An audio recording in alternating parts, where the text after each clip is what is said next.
From the far corners of the fandom universe, representing film, comics, and anime, sci-fi, fantasy, and cosplay, they come together for one cause: to geek out. They are the Council of the Blurs. Blurred powers unite. Engage.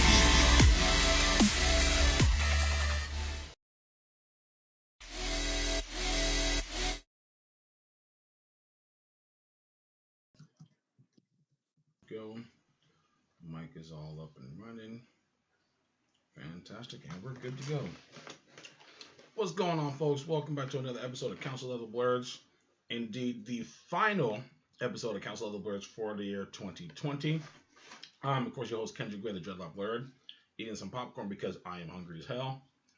And of course, I am joined by my two lady friends, Miss Enigma's Girl and Dark Angel 29, who is the picture at the moment. She is doing something right now. HB Gibson will not again be joining us tonight.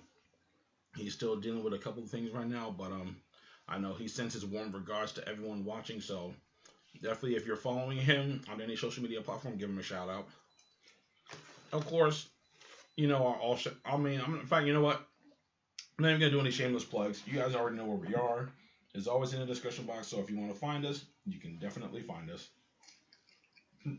Excuse me. All that being said, we're just gonna get right into it. Like I said, this is our final show for 2020. As we mentioned before, after tonight, we will be going on hiatus until the new year. We will, of course, be back in December for a special holiday movie watch party. So be on the lookout for it. You already know the movie for it, right? You already know the movie, right? Yeah. So it's going to prove to be quite interesting. There's a movie we're going to watch next month. So we'll be back for that next month. But until then, this will be our final show for 2020. And I got to say, as far as the Geekcast is concerned, it's been a pretty good time for us. We were fairly consistent since the beginning of quarantine, at least where we live. And we've been able to bang out a show almost every single week, as compared to when we first started, where we were kind of doing like every other weekend, you know, and then we just kind of fell off out of nowhere. So I am exceptionally proud of us for being very consistent this year.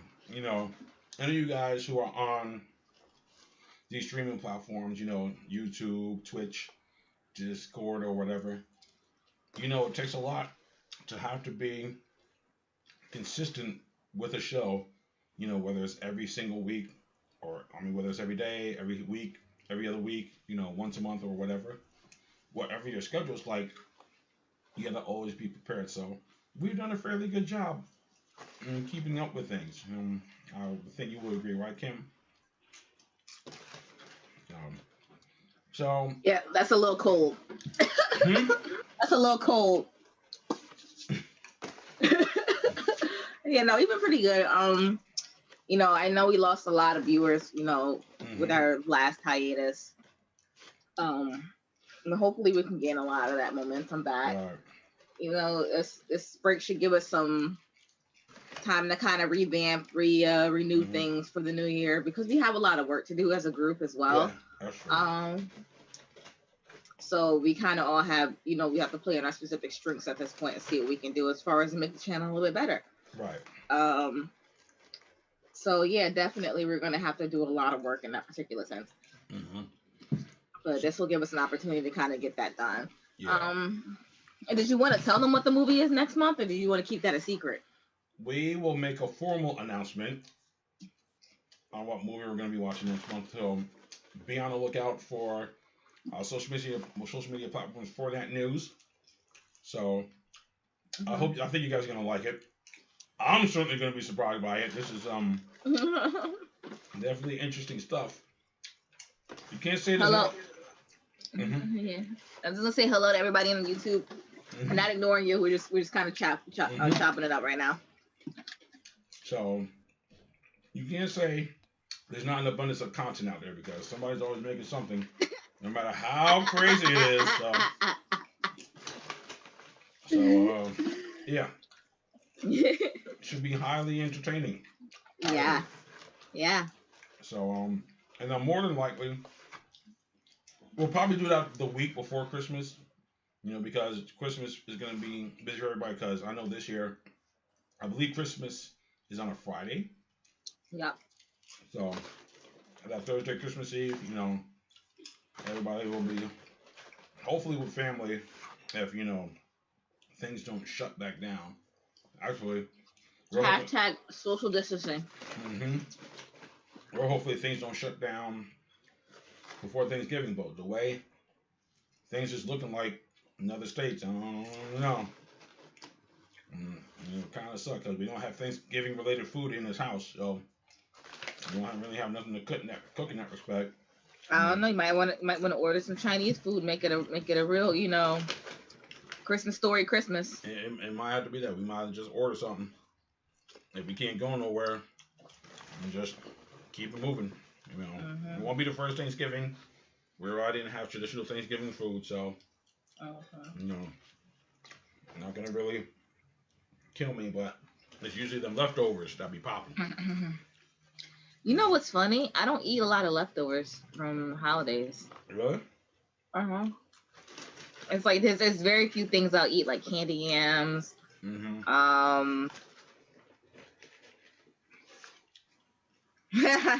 Candy yams, collard greens.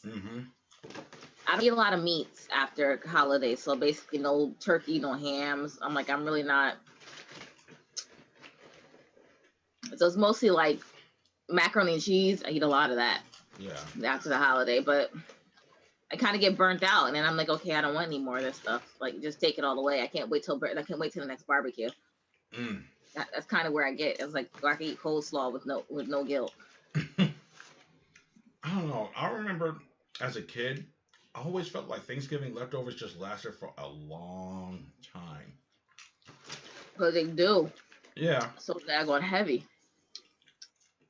But as an adult, like I try to space it out a little bit. So like a lot of the meat related stuff, those usually go into sandwich material. That's usually what happens. It becomes like sandwich or wrap material. Potato salad I could just do on a regular. I don't really mind out.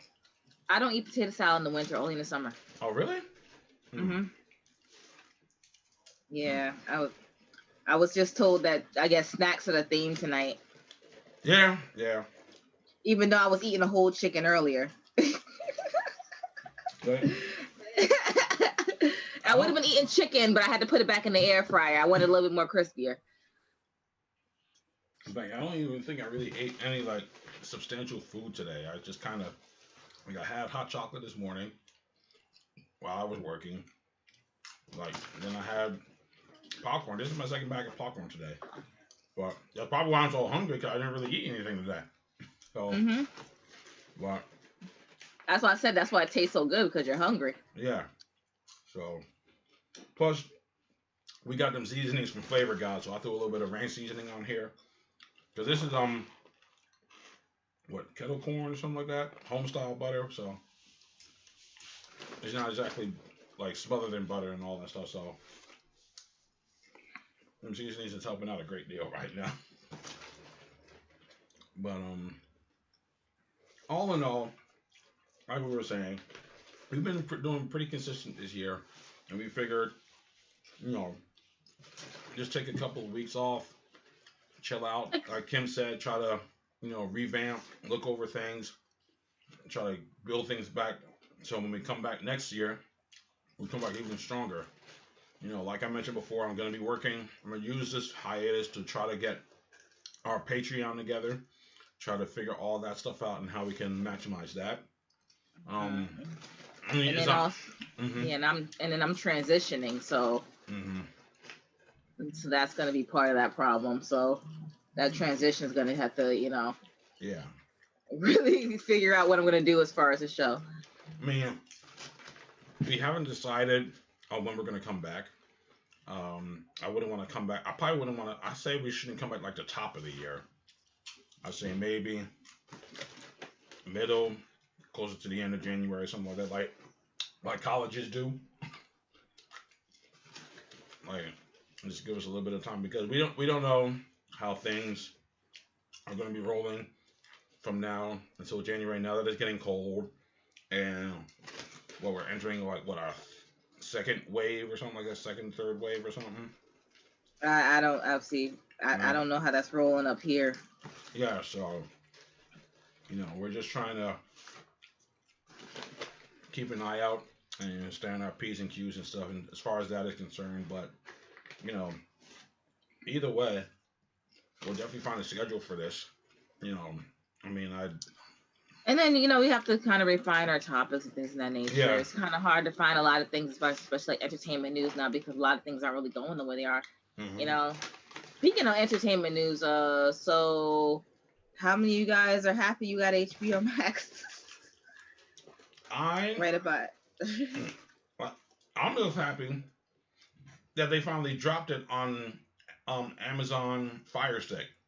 Mm-hmm. Because we've been using my PlayStation 4 for HBO Max because that's the only thing in the apartment that I can get it. But now since it's on Fire Stick, I downloaded it Tuesday, so now I'm good to go with that. But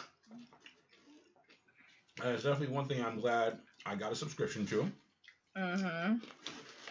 Because as you guys may know, Wonder Woman 1984 will be released both in movie theaters and on HBO Max Christmas Day.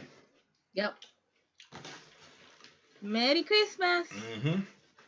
I know they were going back and forth for a while because originally I believe it was supposed to come out next year. No, I think it was supposed to be this year. Like early this year, supposed to come out. No. So I'm saying I think they moved it to. I thought they moved it to next year because of the pandemic. Yeah. So then they were going to move it next year, but I guess they I guess the think tanks at WB just decided like, you know what? Nah, let's just go ahead, bite that bullet. Whoever's going to go out to the movie theaters and go see it, they're going to do that. And whoever has an HBO Max subscription is going to watch it at home. I'll tell you right now, we'll be at home watching it. I don't think I'm gonna step foot in the theater. I think we had the idea of doing that whole show in the theater, and I kept going back and forth with it, and I'm like, theaters are disgusting. And this is pre-COVID. Pre-COVID, they were nasty, like so.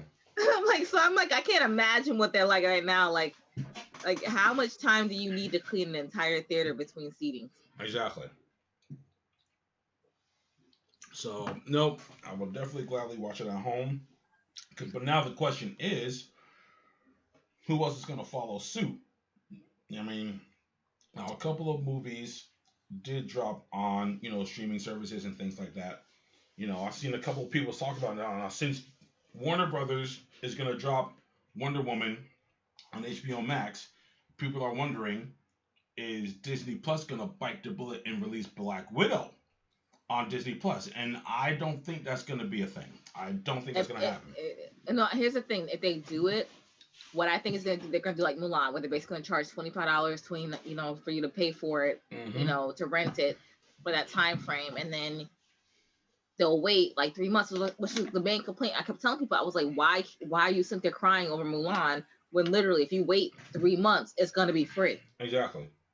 So just wait your 3 months, and then by Christmas you'll have Mulan. I'm like, I come from the age of we wait for it to come on TV.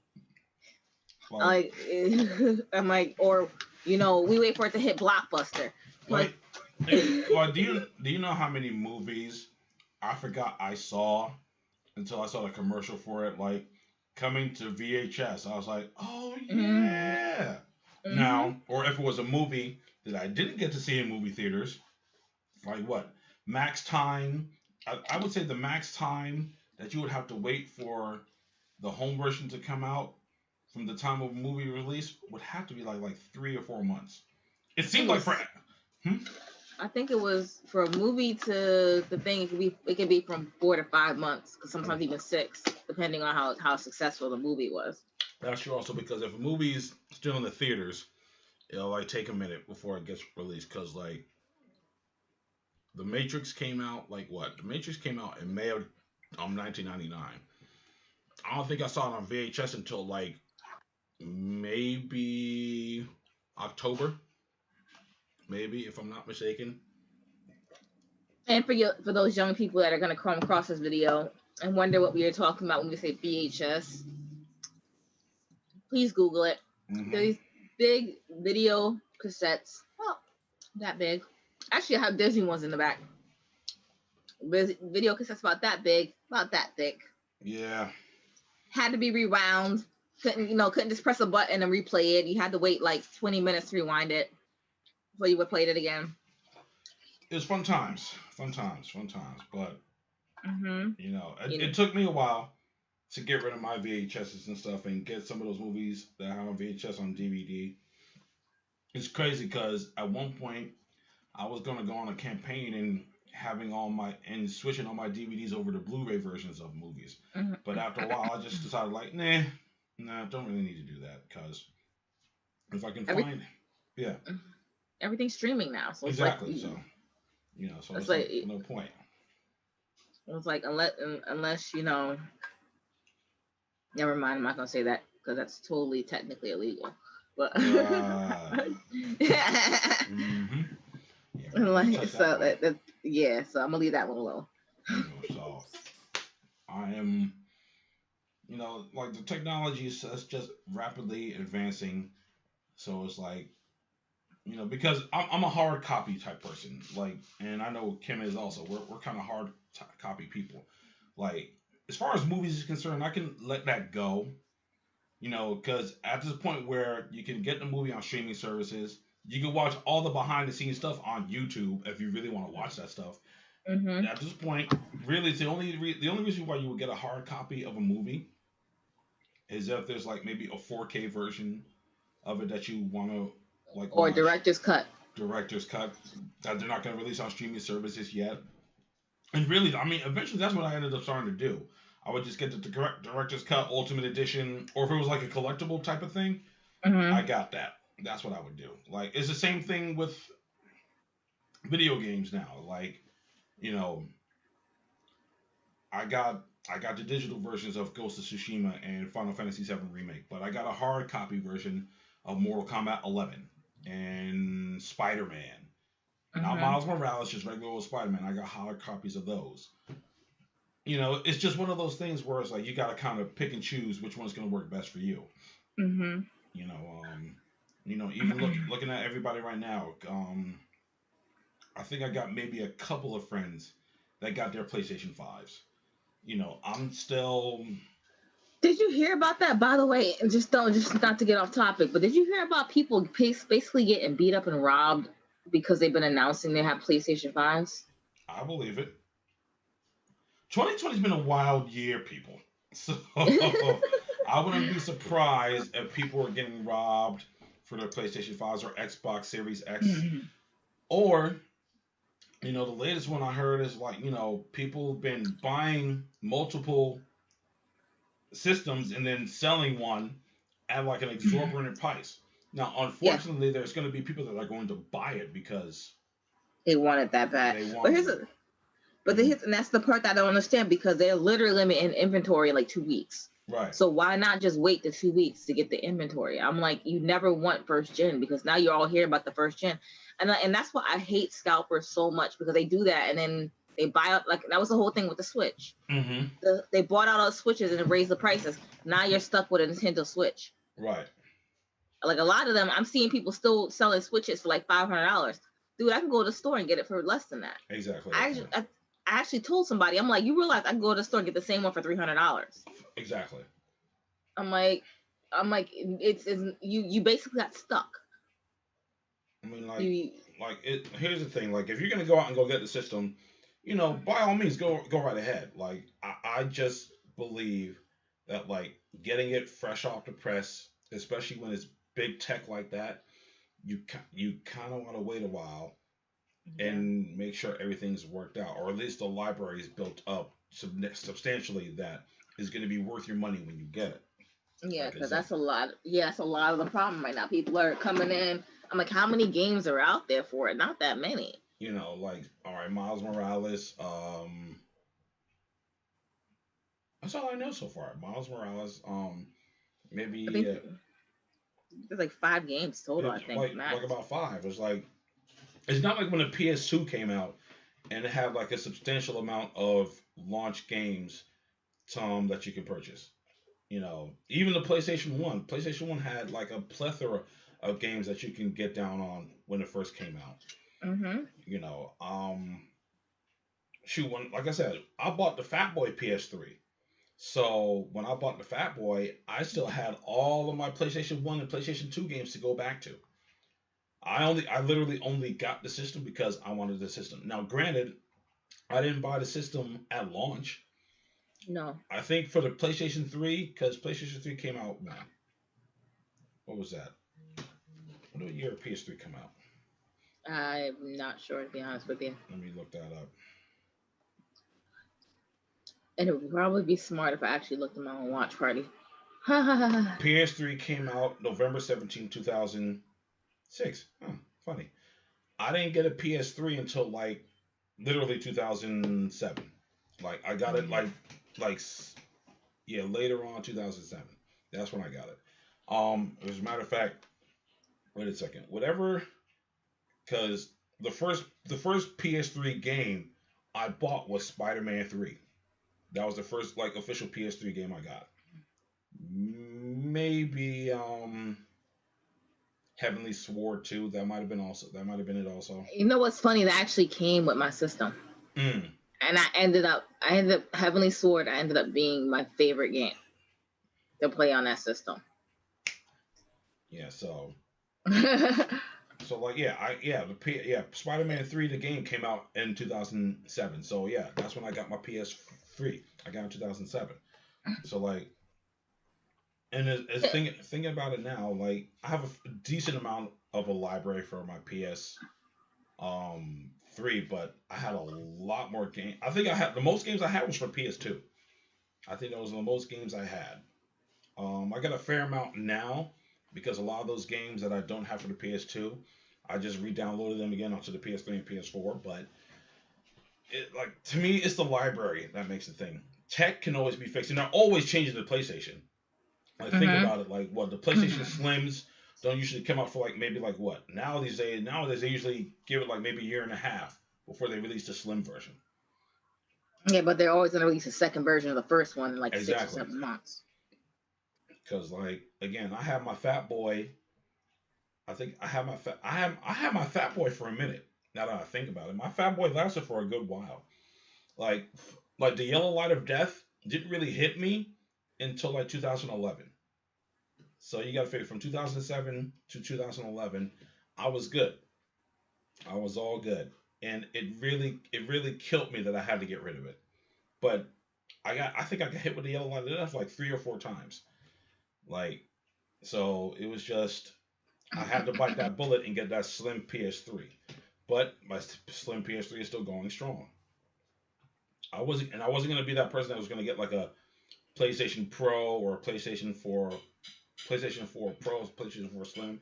The PS4 I got right now is fine as it is. Mm-hmm. So, you know. But yeah, like I just don't believe in even when it comes to phones. I don't even buy phones when they come out around that time. I usually like wait like a good couple of months, partly because the phone I'm currently using is probably usually still pretty good. So like it has to be like a really significant phone for me to want to grab it right then and there. But again, I still wait a while. Normally when they drop in price a little bit is when I go try to grab a new piece of phone. But again, springtime next year is when we plan to get a PS5 in the house. You know, want to make sure everything is worked out. Yeah, I think I will. I mean, I think I will have one by then. But like my whole thing before then is hopefully getting a new computer before that point. and then going for the PlayStation because I want to have something that's compatible enough that I can use, that I can start, doing streaming and stuff like that directly to the computer. Mm-hmm. So that means I'm gonna have to get a desktop. So I'm gonna have to go from laptop life to desktop life. Right. So I haven't been a desktop person since I was in college. So this will be interesting. And it's funny because I've also, like, the thought of getting a desktop has popped up in my mind here and there. I mean, don't get me wrong, I love my laptop, but having a desktop just affords you more space. I need the power. Mm-hmm. No, my laptop's pretty hefty. My laptop's very hefty. So I think in this one I have 2 terabytes of hard drive right now on this, and it's going strong. But it's just old. My laptop's over 10 years old, so it's for it to be going like it is. It's amazing, Right. But as far as I probably won't do Alienware again. I probably won't do that anymore. Just super expensive tech for no reason. Yeah. But I'll probably do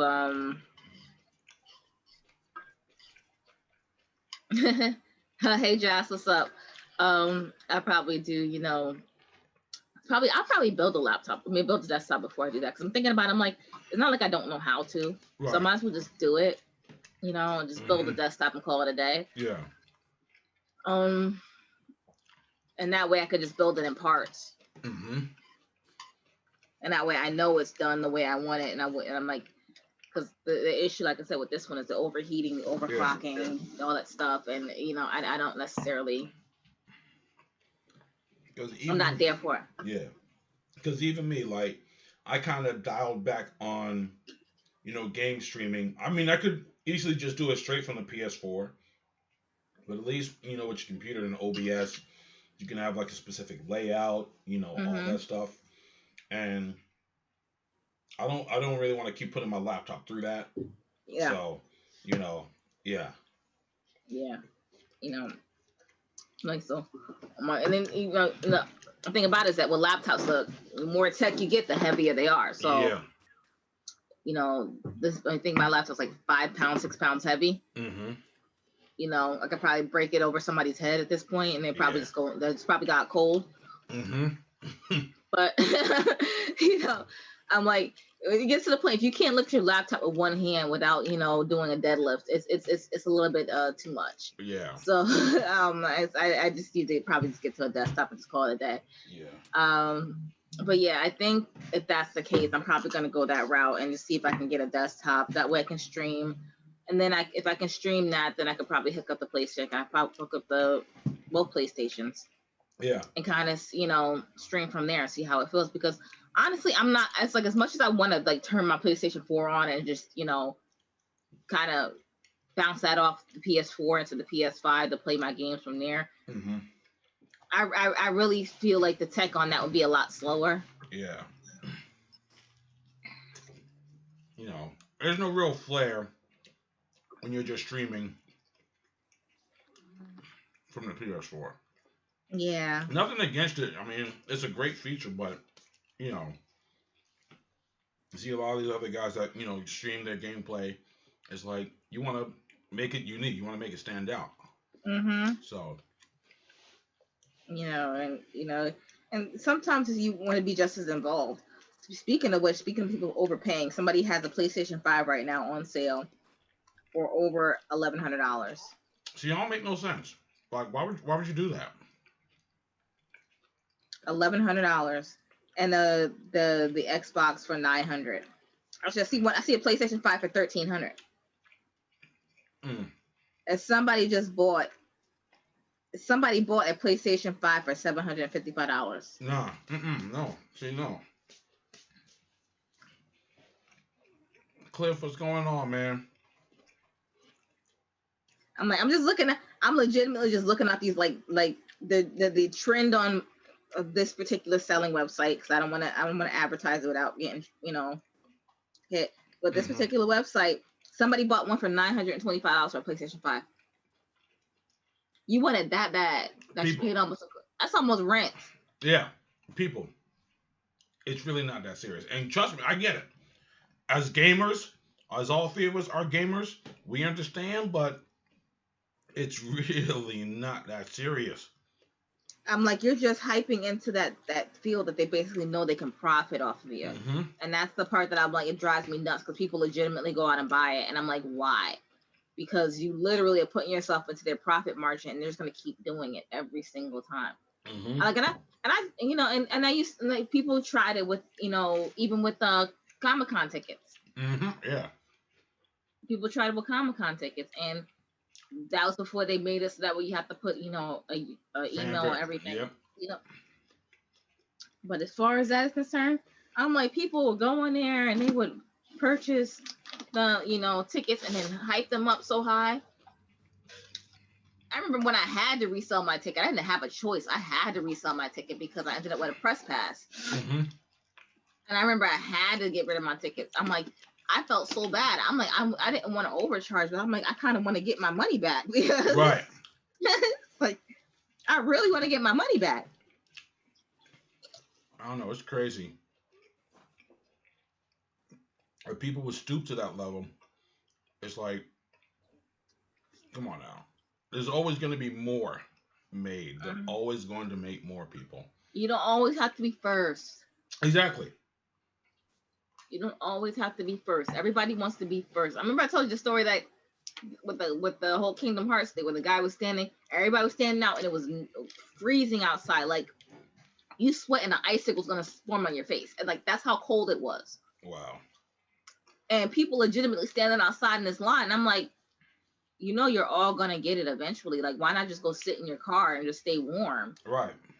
And then when they open the doors, I guess you can go pile in however you feel like it, But everybody wanted to be first, and I get it. Like, you want to get out of there, you want to get in and out, that's fine. Mm-hmm. But I'm like, you don't all need to be first. And I remember the one kid driving around pumping the theme song, and it's like, like, why? You look stupid. Like, pause. I mean, I know, like, midnight releases can be fun, You're gathering around with a whole bunch of other people that share the same interests and love you do, but... Remember when midnight releases came with something? Exactly. Remember when they used to come with stuff? Like, that was the only time that I thought midnight releases were, like, legit. Like say if you, like, ordered, like, a Call of Duty game and you got it at a midnight release, it at least came with, like, the game, a shirt, a poster, yeah, a figure or something like that. It made sense then, but now it's like, go get your stuff that you paid for. Let's go get your stuff. Like, seriously, like, midnight release used to be midnight release. Like, you used to go and you used to get all, like, now you just kind of just go, you get your stuff, you walk out. Yeah. And that made it worth it to be first in line, because at that point it was like, oh, first come, first serve type of thing, First 50 people, whatever, And I think they should get back into that habit of doing stuff like that, where people pre-order stuff. Yeah. Give back to your people, especially people like GameStop, because, how many stores are they closing already? I have no idea. I honestly haven't been paying attention to GameStop. Like, if I can't download it, if I don't feel like downloading it from the PlayStation Store, I'll order it off of Amazon. Like, I think the last game I might have bought from a GameStop, dang, I don't think it was Arkham Knight. I forgot what it was. It might have been Arkham Knight. I think Arkham Knight might have been the last game I bought from a GameStop. Yeah, about 320 more stores, from what I understand. Underperformers. Yeah.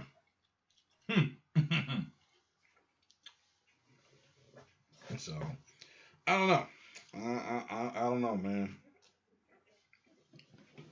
Like I said, come spring 2021, that's when we will make the conscious effort to purchase a PlayStation 5. I'll probably have it before then. I just want to. I'm not. You know what it is? I don't even want to purchase it. But if the new version is not out, if the updated version is not out, I do not want to purchase it until that point. So I probably will hold out. I'd probably be like the last person to get it at that point. I've waited years. Trust me, believe I've been that person to wait like 2 years before I got the new system. And that's how I was the PlayStation 4. I didn't get my PlayStation 4 right away. I waited, it was like almost a year and a half before I got it. I was the same way too. Like I said, I didn't get a PlayStation 4 until Mortal Kombat X came out. And I think by that time PlayStation 4 had been out for like maybe 2 years. So what pushed me to get it was I saw my cousin playing Skyrim on Xbox.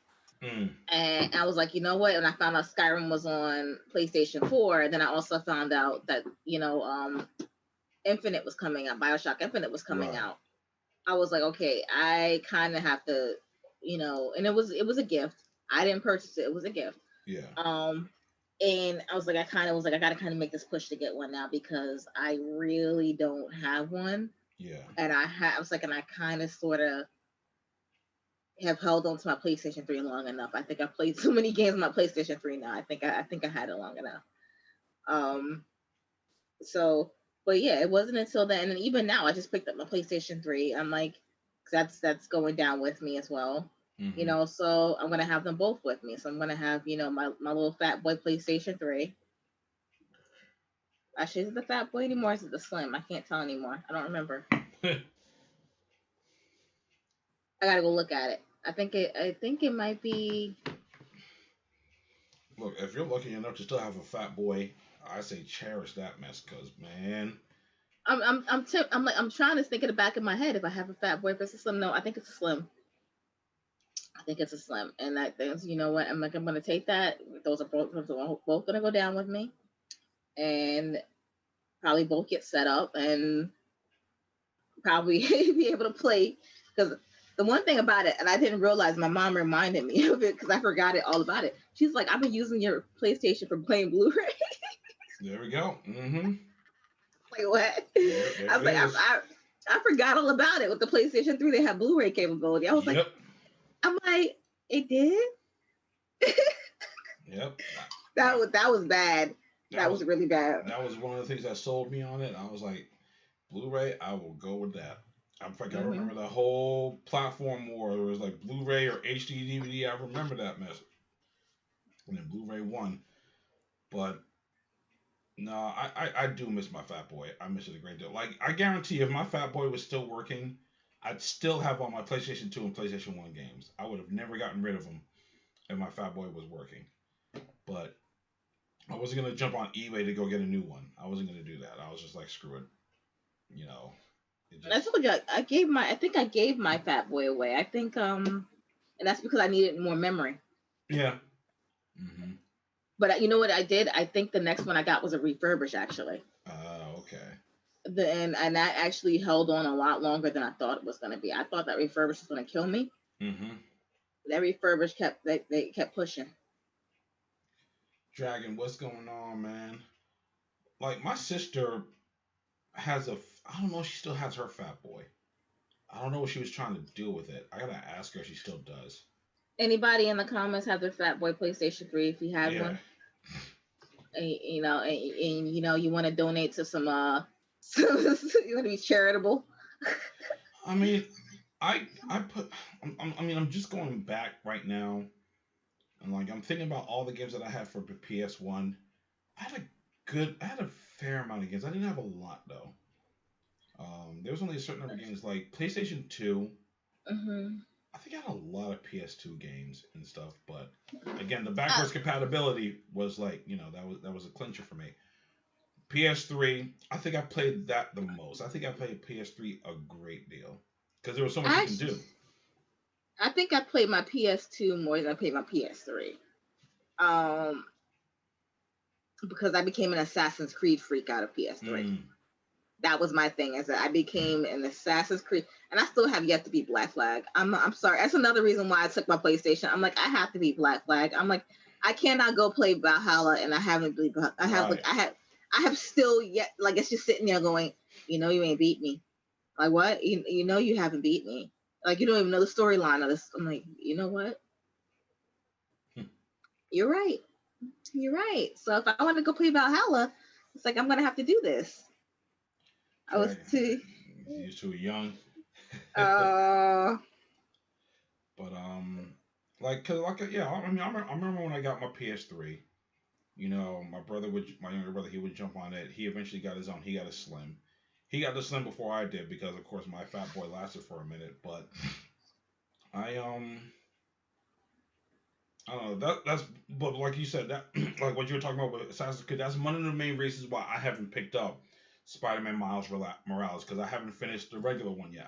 I want to finish that one first before I jump into Miles Morales, and I know they're like completely different stories, and it doesn't really. It's a continuity thing for me. It's that's like, and that's another thing. It's like I have a couple of weeks to kind of play some more of my games and kind of get a lot of that done, because I still haven't beat Detroit Become a Human. Mm-hmm. I'm like I'm getting to the point. I'm like, you got to do it eventually. Yeah. And I ended up buying Tomb Raider. Oh God, what's the most recent one? Oh God, I can't even think of it right now. Where's my controller? Come here, controller. We're gonna find out right now. What was I about to say? 1996, the detective and his partner. Yeah, I ended up buying Rise of the Tomb Raider. Oh, okay. And and I'm like, why did I do that to myself? Because I still haven't beat the last games I had, but I ended up like totally getting close to beating Rise of the Tomb Raider and just stopped playing it for some reason. Yeah. That happened, and that like let us know in the comment section, guys, because does that happen to you too? Because I mean, it doesn't happen to me a lot, but there's been moments where it's like I'll be playing something like hardcore, and then I'll just be like, man, and I don't know what would be like taking me away from the game. It's just be like, like I mean, like there's certain games where I'm just like locked in, like Final Fantasy VII Remake, locked in. Ghost of Tsushima, locked in. The Batman games, the Arkham games, locked in. With the exception of one for me. Final Fantasy. That's how I was with Final Fantasy. Yeah. Final Fantasy. It was like I couldn't stop until I beat it. But like for some reason, in some games, I'm hardcore. Mm-hmm. Like I was playing Death Stranding. I was hardcore in Death Stranding, and all of a sudden, I'm like, yeah, no, I'm good. Yeah. And then it's like, I'm like, so same thing, Rise of the Tomb Raider. I know I'm at the end. It gave me the alert saying, yeah, if you go past this point, there's no return. Like, right. Oh, I'm like, okay, so if I keep going, I'm gonna beat the game at this point. Right. But in my mind, I'm like, I kind of don't want to. I'm kind of over it already. And I bought Life is Strange 2, which again, I don't know why I did that when I have games I have to beat. I guess because it was on sale. And sometimes that be it, because if there's a game I see on sale, I'm like, you know what? Let me just get it. Yeah. But you end up playing it, and you're like, why did I do this to myself? So I'm literally like, I have a stack of games up there that I still want to replay Until Dawn. That's another reason why I want to get my desktop. I want to replay Until Dawn until do as many of those different challenges as possible. Right. Oh, and by the way, Dragon, if you get your PlayStation, let us know in March. Mm-hmm. Let us know how you like it. It's your first, so let us know how you like it. Are you switching over from Xbox, or is it your first system altogether? Let us know. It's funny because I remember when my younger brother, he had a PlayStation 2 also. It's funny, he got his PlayStation 2 before I did. Mm-hmm. Like someone had given it to him. Someone gave him a PlayStation 2, so he had a PS2 before I did. Mm-hmm. But and he had it for years. For some reason, he traded his PS2 for an Xbox, and I'm like, why? Why would you do that? Because some people prefer it, and I get it. I get it. At this point right now, the whole console war thing, that is, I mean, I'm just not an Xbox fan. I don't like the controller. I don't. The controller is my thing. The controller is very bulky in my hand.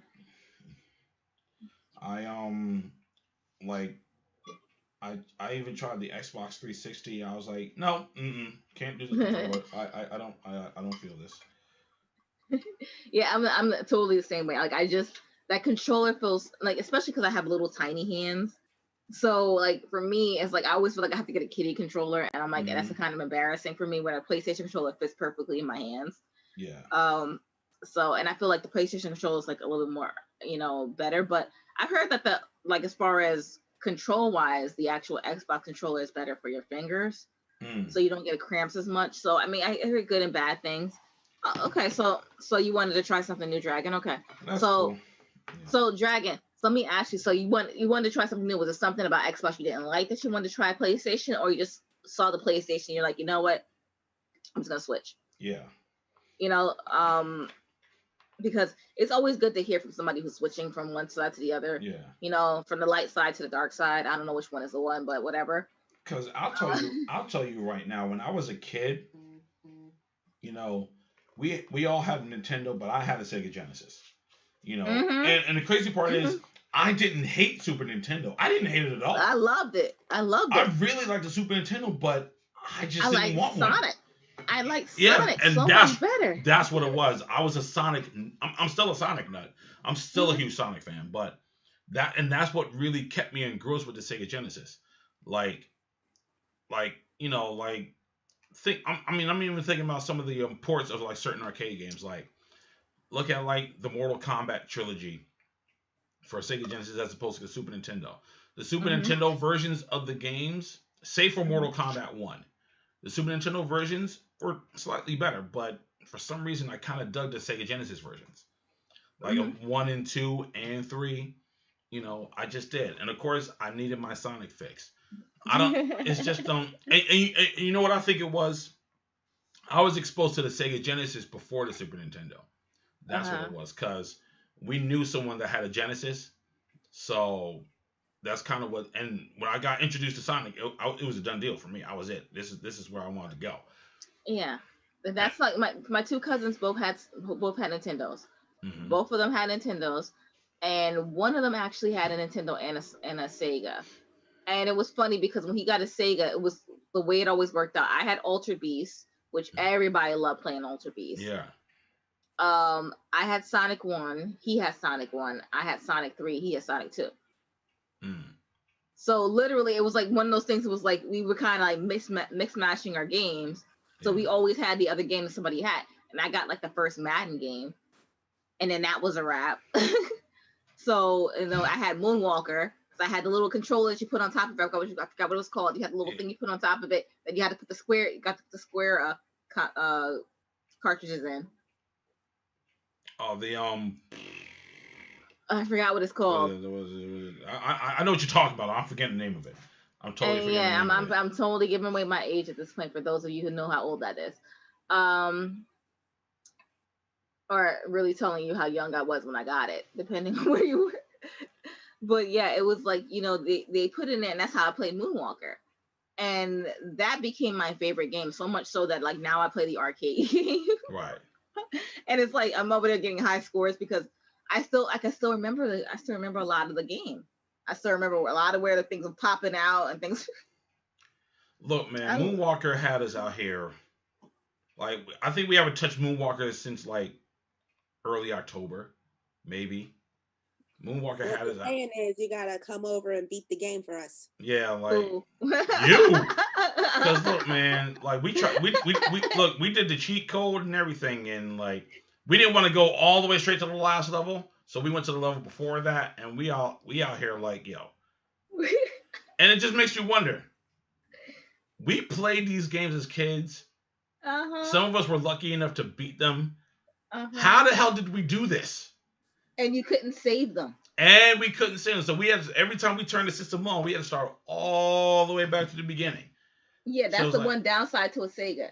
That was the one thing I never liked about Sega. You couldn't save. Nintendo would save your games, save your progress. Sega would not. And you would play games and you would die, and now you got to start all over again from the beginning. The only game, as far as that Sega Genesis had where you could save was Sonic 3. So that was a saving grace for me. The fact that you can save your gameplay on Sonic 3 took me out. And it's funny because I never bought Sonic 3. Sonic 3 was a game that someone let me borrow. In fact, I let my friend borrow the Mortal Kombat 3, and I borrowed his Sonic 3. I mean, I loved Mortal Kombat 3 too, but at the time, thinking about it, it was kind of a fair trade because I'm a huge Sonic fan. So, and then once I connected it to Sonic and Knuckles, it was a wrap. I was sold after that point. But we think back to like all these, like we all have our preferences. So like I said, like as a kid, I still loved Nintendo. The regular Nintendo, still love it. I still want I want my old Nintendo. I want my own Game Boy back. I want the whole with my Pokemon Yellow. Caesar Pizarro said Battletoads on Sega was hardest game ever. I heard that game was exceptionally hard. I heard Battletoads was like ridiculous, and I don't know, like I think there might have been a few games that I would rent for Sega that if I couldn't beat, I just wouldn't play anymore. I would just hate. I played a lot of cutesy girly games with my little cousin, like Barbie and Aladdin and stuff like that. And those were Aladdin was hard. Hardest games in the world. But she was like 3, so she didn't care if they were hard. She was just mashing buttons. But I'm sitting here trying to figure out why this game's so hard. Yeah, Aladdin was stupid hard for no reason. I'm like why? Like, The Simpsons, that was hard.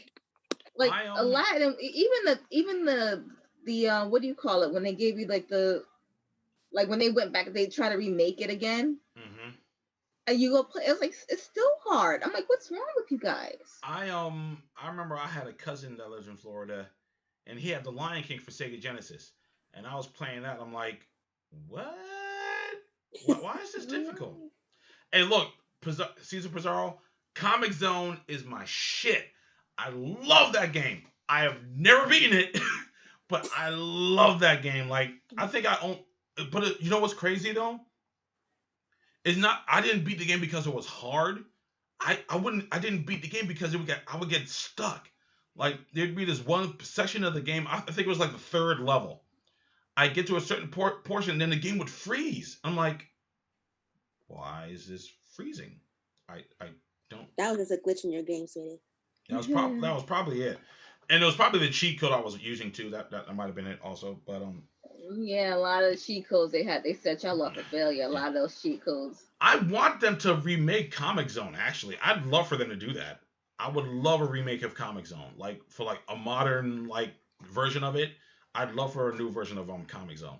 But no, Lion King was crazy as hell for like no reason. Yeah, a lot of those kitty stuff. I remember. Remember when Kingdom original Kingdom Hearts came out, and everybody was looking at it like it was a legit kids game. Everybody was like, "Oh, it's just the kids," and then we legit started playing it, and everybody was like, "I can't beat Sephiroth. Right. I can't beat Sephiroth." I'm like, seriously? Like, I can't beat Sephiroth. I remember I had to have somebody beat Sephiroth for me because I couldn't beat Sephiroth. Remember when we used to do that? Remember we used to have somebody else beat the game for us? Like, yo, like it. But I remember, like, even for Nintendo, I remember playing Who Framed Roger Rabbit, The Little Mermaid, Gremlins.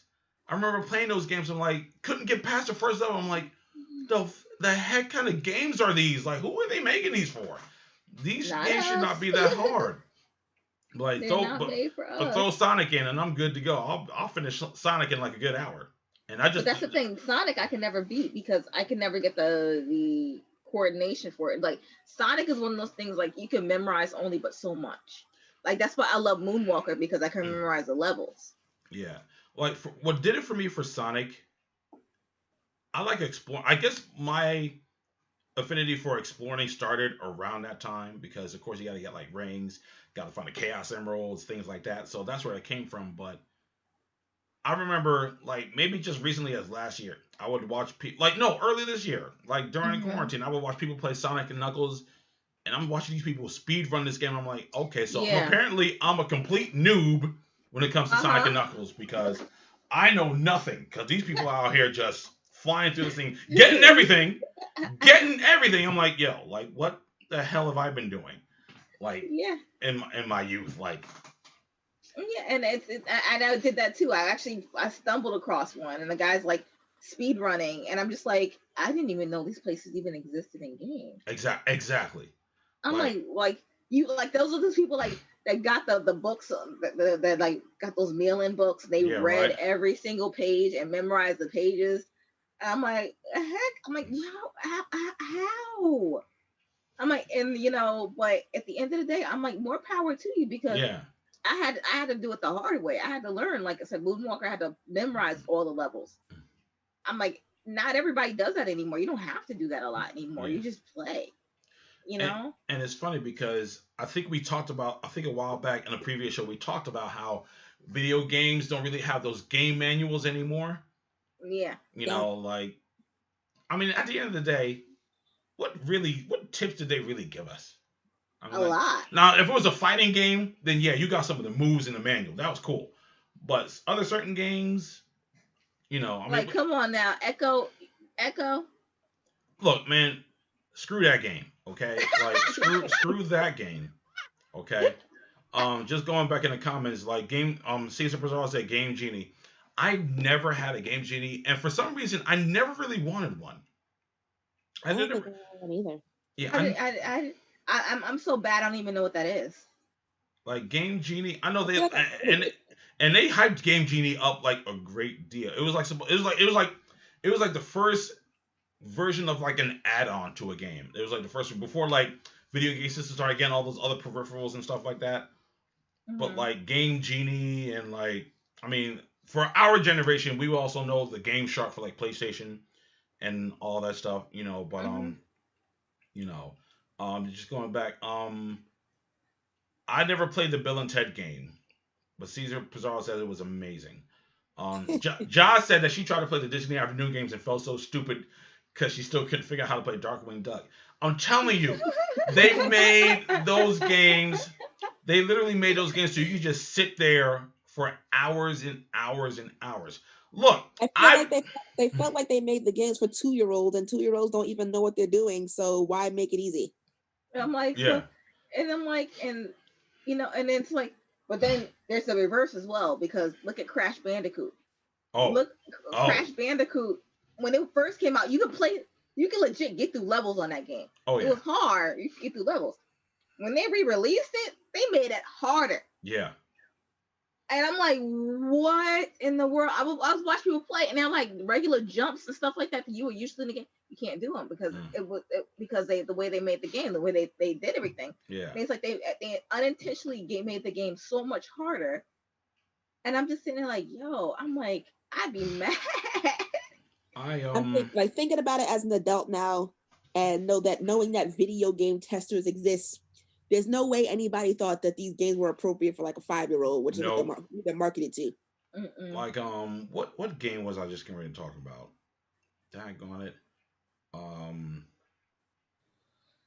Ninja Turtles. I've never played that game actually. Screw that water level in Ninja Turtles for Nintendo. Screw that level.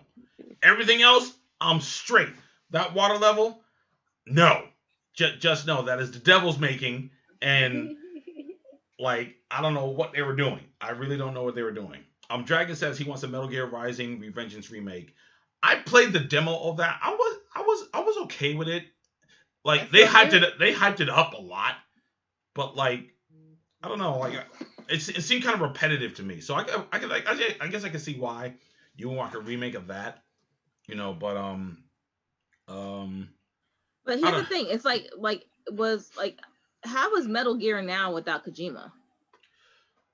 Well, what was the last Metal Gear game that came out? What, Ground Zeroes or Phantom Pain or something like Phantom Pain or something Metal Gear Phantom Pain, Metal Gear Survive is a new one that's coming out. But yeah, Phantom Pain was honestly speaking. I was never a really big Metal Gear fan. I have friends that love it, but like I like the story, but like I was never like a big Metal Gear fan. I never could really get into it. So because I'm wondering how it is without him, because I mean I'm looking at Death Stranding and I'm like, oh my gosh, just shoot me already. I'm like I'm like, so I can imagine what people are playing in Metal Gear because I'm like, he is just right off the wall. I'm like, if he would have actually did PT, I think it would have been wild. I think that would have been crazy if he played PT. If he actually made it. So I'm like, but I'm like thinking of this. I'm just playing some like this storyline is just all over the place. Like, wow. Like I don't know. I'm sorry, you guys, if you see me looking. I done found that they have a sale on indie games right now. So I'm kind of I kind of got lost in my indie game. Looking at all the indie games for sale for like $8 a piece. Truth be told, truth be told, a lot of them indie games is sleepers. Like I had whatchamacallit, I had a couple. They're probably still saved in my library somewhere. I just didn't download them and stuff. But like there was a couple of them that were actually pretty decent. Like I've been trying to look more into the indie scene and see what's out there and stuff. But you know, Harold was playing one for Halloween. He was playing Layers of Fear. That's an indie game. And he was jumping. I don't know if you saw him. That was hilarious. Every time he kept jumping. I saw a little bit of it. Like, I don't know. Horror games don't scare me. I don't. And like, this is a person who played Resident Evil in the dark. I'm like, and you wouldn't think that they would scare him either. It was just jump scare after jump scare, and just watching him just jump. And I guess because the sound was up on his side. You know what? You know what game gave me my first jump scare? Mortal Kombat 2011. No, you know what got me? And I'll tell you right now, it was one of the BioShocks. I can't remember which one it is. It's the one with the silent heads. Yeah. With the little horns on them. That thing, that one scene when you turned around and that thing was standing there, that scared the life out of me. Like, I almost threw my controller. I was not ready for that. I turned around. I was like, what?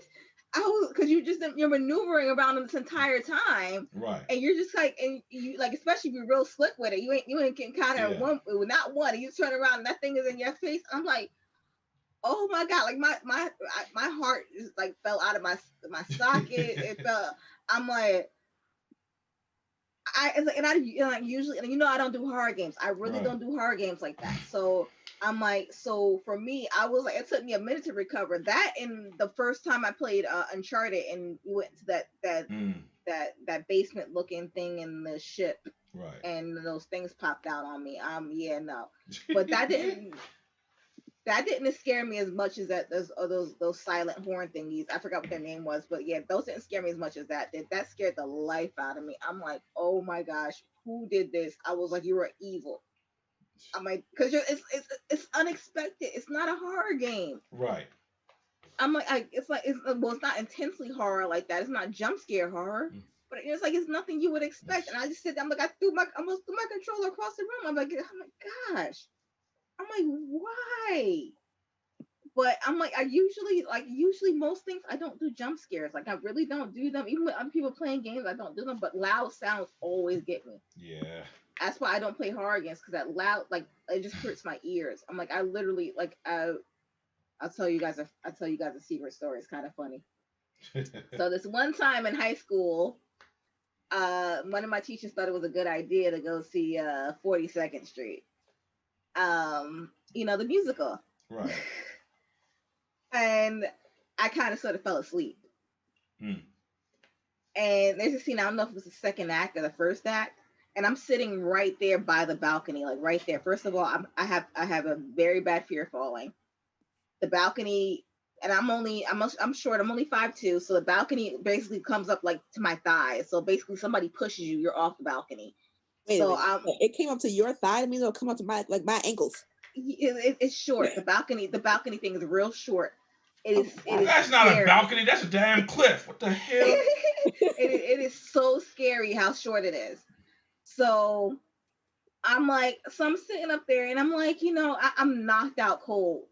And my one of my friends at the time was sitting next to me. All of a sudden I hear this loud bang, because they let it. They pop the gun. What do you call it? A cap gun. If I did not almost jump off that balcony. it scared the life out of me. I jumped up because I'm like, I wasn't expecting the gun, but she was laughing so hard that she was trying so hard not to stop laughing because I was not ready. I was out cold. I was like drooling on. She woke up like, freedom. What is happening here? I woke up like, who's shooting? I'm like, they popping off out here. I mess around, gonna jump up. What would we do jumping over the balcony? Like, what were you gonna do? I'm like, what was that gonna do to you? I'm like, you realize how high that is, Kim? She said, I'm about to fly out of here. I don't know, something's about to work now. They popping caps off in here. What's happening here? Like, this ain't the hood. Oh, my goodness. Man. Real quick, just to jump in the comments, Pizarro said he wouldn't buy another Metal game. He's not going to buy another Metal Gear game anymore now that Kojima's off. Daryl asked me if I was a fan of Prototype 1 or 2. I have never played Prototype 1 or 2. Actually, and I keep seeing it on sale, too. That's the biggest thing. I keep seeing it on sale, and I keep going. It looked interesting. Yeah, exactly. It looked interesting, but it's like, eh. I did play Infamous, though. I thought Infamous was okay. I thought Infamous was all right. Give me your best argument as to why I should play Prototype. Yeah. And you already know what type of game it is, so I'm gonna throw it out there because if you're gonna make me play it, you gotta give me a really good argument as to why I should play it. So give me your best argument as to why I should play Prototype, and maybe I'll consider it. Maybe when we come back next year, we might stream it and watch me scream out of my mind because I don't do horror. Yeah. Daryl said the main horror game that scared him as a kid was Nightmare Creatures. Never played that. Never played that. Pizarro said Dead Space 1 and 2. I heard Dead Space was crazy with the scare. Yeah, I know. I'm good on that note. I'm definitely good on that. I'm definitely good on that. Dragon said the wolf jump scare in Mortal Kombat X got him. But like I said, Mortal Kombat 2011 or Mortal Kombat 9, when I was in like the crypt and like this one zombie popped up out of nowhere, like, that's the first one. I jumped back in my seat. I was like, "Yo, wait, whoa, what's going on here? Mortal Kombat don't do this." Like I wasn't expecting that, and I think a spider jump scared me in Mortal Kombat X when I was in the crypt. It was a spider. It wasn't a wolf.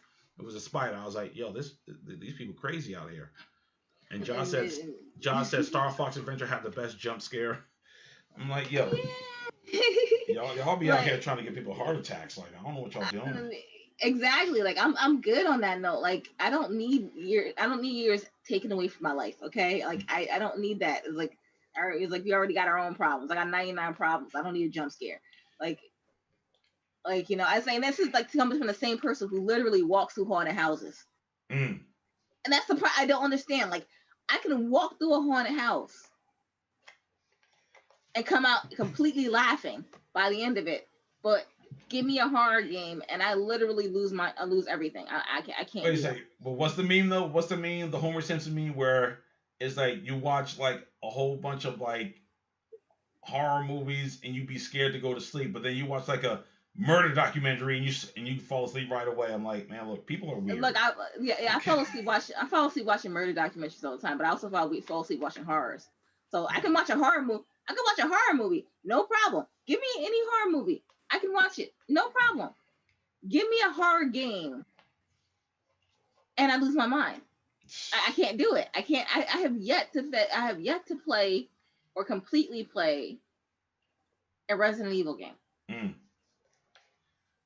And these new ones is coming with some fire. These new Resident Evil games, they be coming with some shit. Dragon said Man-Bat was a good scare too. Yeah, Man-Bat and Arkham Knight, that was a pretty good jump scare. I was not expecting that. I definitely wasn't expecting that, so that caught me off guard too. Yeah, I seen that.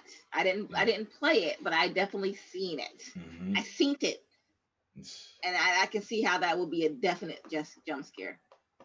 And that's another game I'm probably gonna have to just bite the bullet and probably take an aspirin and finish. Mm-hmm. I don't know. It's funny because when it comes to the Arkham series, I still like number 2 the best.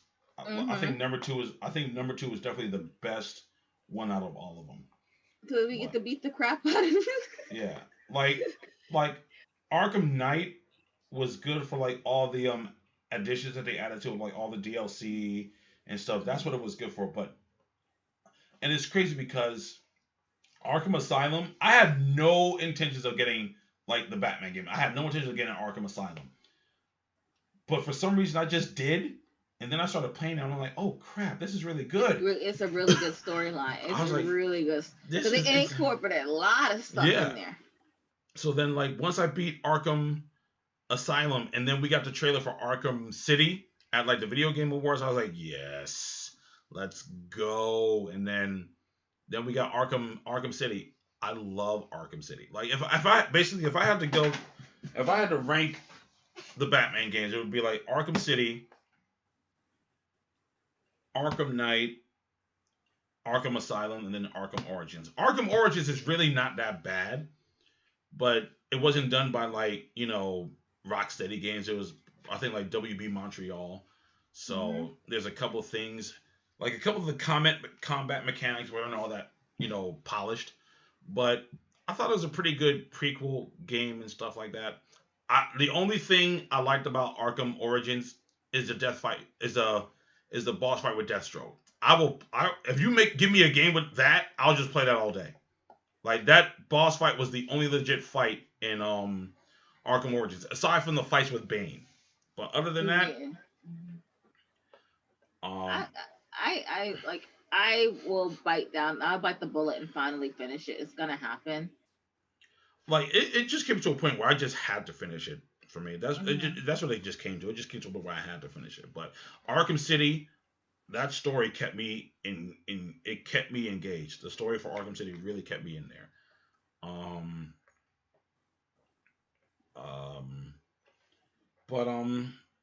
I mean, we were gushing over video games for like a good minute, but at the end of the day, like we said, next year, what we do.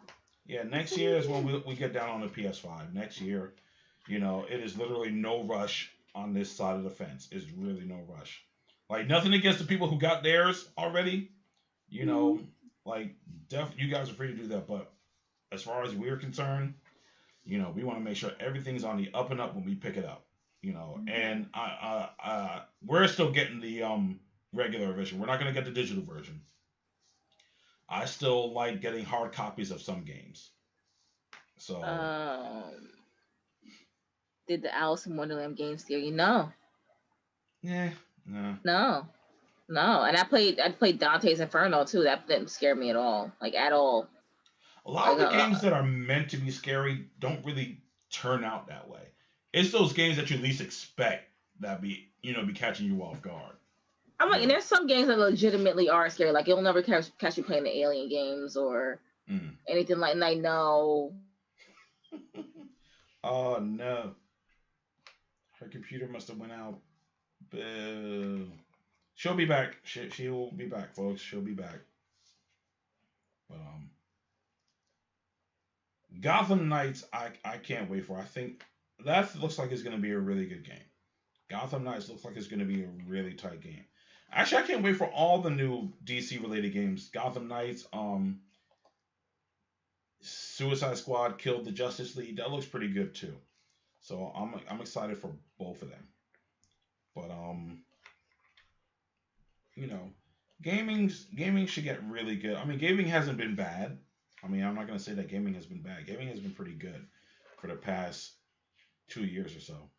So we can definitely we got a lot to look forward to. Like I said, I'm ready for God of War Ragnarok. I'm ready for that. And this is a person, before getting God of War for PS4, the only God of War game I actually played was God of War 1 and God of War 3. And I never even beat those. But for some reason I felt compelled to get God of War for PS4, and I enjoyed every moment of that. I'm still playing that on hard. Like New Game Plus, I'm still playing that. I haven't started New Game Plus for Ghost of Tsushima yet, so I'm going to be doing that real soon too. I didn't finish Final Fantasy VII Remake on hard yet, so I still got to do that. So more than likely, aside from instead of trying to get the channel as not just getting the channel up to par for next year. I'm gonna probably gonna like get some of these games up and finish them off, at least on hard level and stuff and all that. So, and I don't know, maybe I'll finally get everything for Street Fighter V. You would think that I would have gotten Street Fighter V when it dropped, but I know Capcom. I know how Capcom works, so I wasn't gonna get Street Fighter V off the rip. You know, I wanted them to release everything first, and then I'll jump on it. And I got the game because I think it was technically free a few months ago, so that's why I got Street Fighter V. But I still didn't get all the other peripherals and all the other downloads. I still got to get all the other characters and stuff. So at some point, I'll probably do that. But you know, Capcom be just straight, you know, nickel and diming you for everything. You know, that's kind of one of the reasons why certain games didn't work out too well, like Street Fighter Cross Tekken. Street Fighter Cross Tekken should have been a blast, but it wasn't. I think I might have played that game maybe a total of 48 hours. I mean, it's spaced out and stuff, but after a while, it's just like I didn't really want to get all the characters' endings anymore. It was just like there was nothing really super special about it. You know, I'm still holding out hope for Tekken Cross Street Fighter, which is the Tekken version of that game. You mean, I guess we kind of... What happened? Where's Kim? Her computer probably like went out again. You know, it does that from time to time. Oh. So yeah, because she was in the middle of talking, and then her computer just like shut down. So that's most likely what happened. So you know, she should be back soon. I know she says that her laptop tends to overheat, so that's probably what it was. Okay. So what did Dragon say? Like, when I get the PS5, I'm gonna try out a good majority of the PS exclusives. That's really all we can do right now, because you know, I'm not one to like if I already have it for the previous console, I'm not gonna get it for the new one. To me, that doesn't make any sense. I mean, I know why people do it, but I wouldn't do it. Like when PS4 came out, I didn't get Injustice Gods Among Us for the PS4 because I already have it for the PS3. It doesn't really make sense for me to do that. Like, I'll most likely get Spider-Man Miles Morales for PS4, as well as Cyberpunk 2077 for PS4. You know, I know both of them are going to be available. I mean, Miles Morales is already available on the PS5, but you know, since I'm like, we're not getting the PS5 yet, just get it for the PS4 and just keep it moving. I mean, I guess at the end of the day, the only game I'm really, really looking forward to for PS5 is God of War, and then whatever else comes out after that. You know, so whatever you bring in the house. If I want to play it, I'll just play it. Yeah, I figured God of War, Godfall is another one that I'm interested in.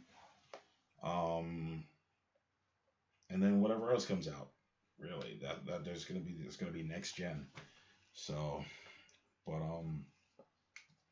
so as far as video is concerned, that's where we are with that. Really, all we're just really looking forward to now is what's coming back on TV. That's what we're looking forward to now. This Is Us is not gonna, huh? This Is Us went off. This Is Us won't be back until freaking January. I'm like, you just got back, like, and you're already going back to the store. Like, I don't understand what that's about. Like they came back. Like, when was that? They came back the week before before Election Day. That's when they came back. Then they took election night off because Election Day. There we go. Your computer overheated.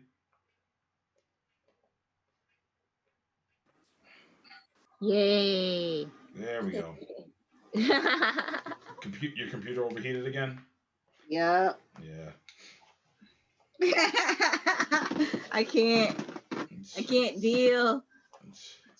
I told you I'm gonna make my own commercial. I'm gonna sit there with my sad puppy dog face. For $1 a day, you can sponsor. You gotta get what is it? Who is it? Sarah McLachlan. We gotta get her to sing. Get her to sing a song and stuff. But Dragon said, "I'm getting the Cyberpunk on the one, and going to wait until I get the PS5 to get the other games." Yeah. Well, yeah, because Cyberpunk you can switch over. Yeah, that's the one thing about it. That's the one of the transferable games. Which, believe it or not, people are under the impression that all the PlayStation 5 games were PlayStation 5 can take all the games. I'm like, no, it can't. Like they're coming up with a longer list of games they can't transfer. Like, right. And I was basically saying to somebody else, there was like that gamer who tried to transfer his games to the PlayStation 5, kind of reformatted his whole system. I was like, it sounds like one of the games that he tried to transfer was one of those games that could not be transferred. Exactly. It just looks like that, and more like we're gonna have games like that where we can't transfer from one system to the next. Right. I mean, they're gonna let us know which ones. I mean, some of them we already know now, like Mortal Kombat 11, Spider-Man, Miles Morales, I believe, Cyberpunk. But like if we decide to like transfer them over to the PS5, maybe we will. But probably at that point, probably won't want to, because you can a lot of times you just leave it on there and you can play it from your play. You can actually stream it from the PlayStation 4.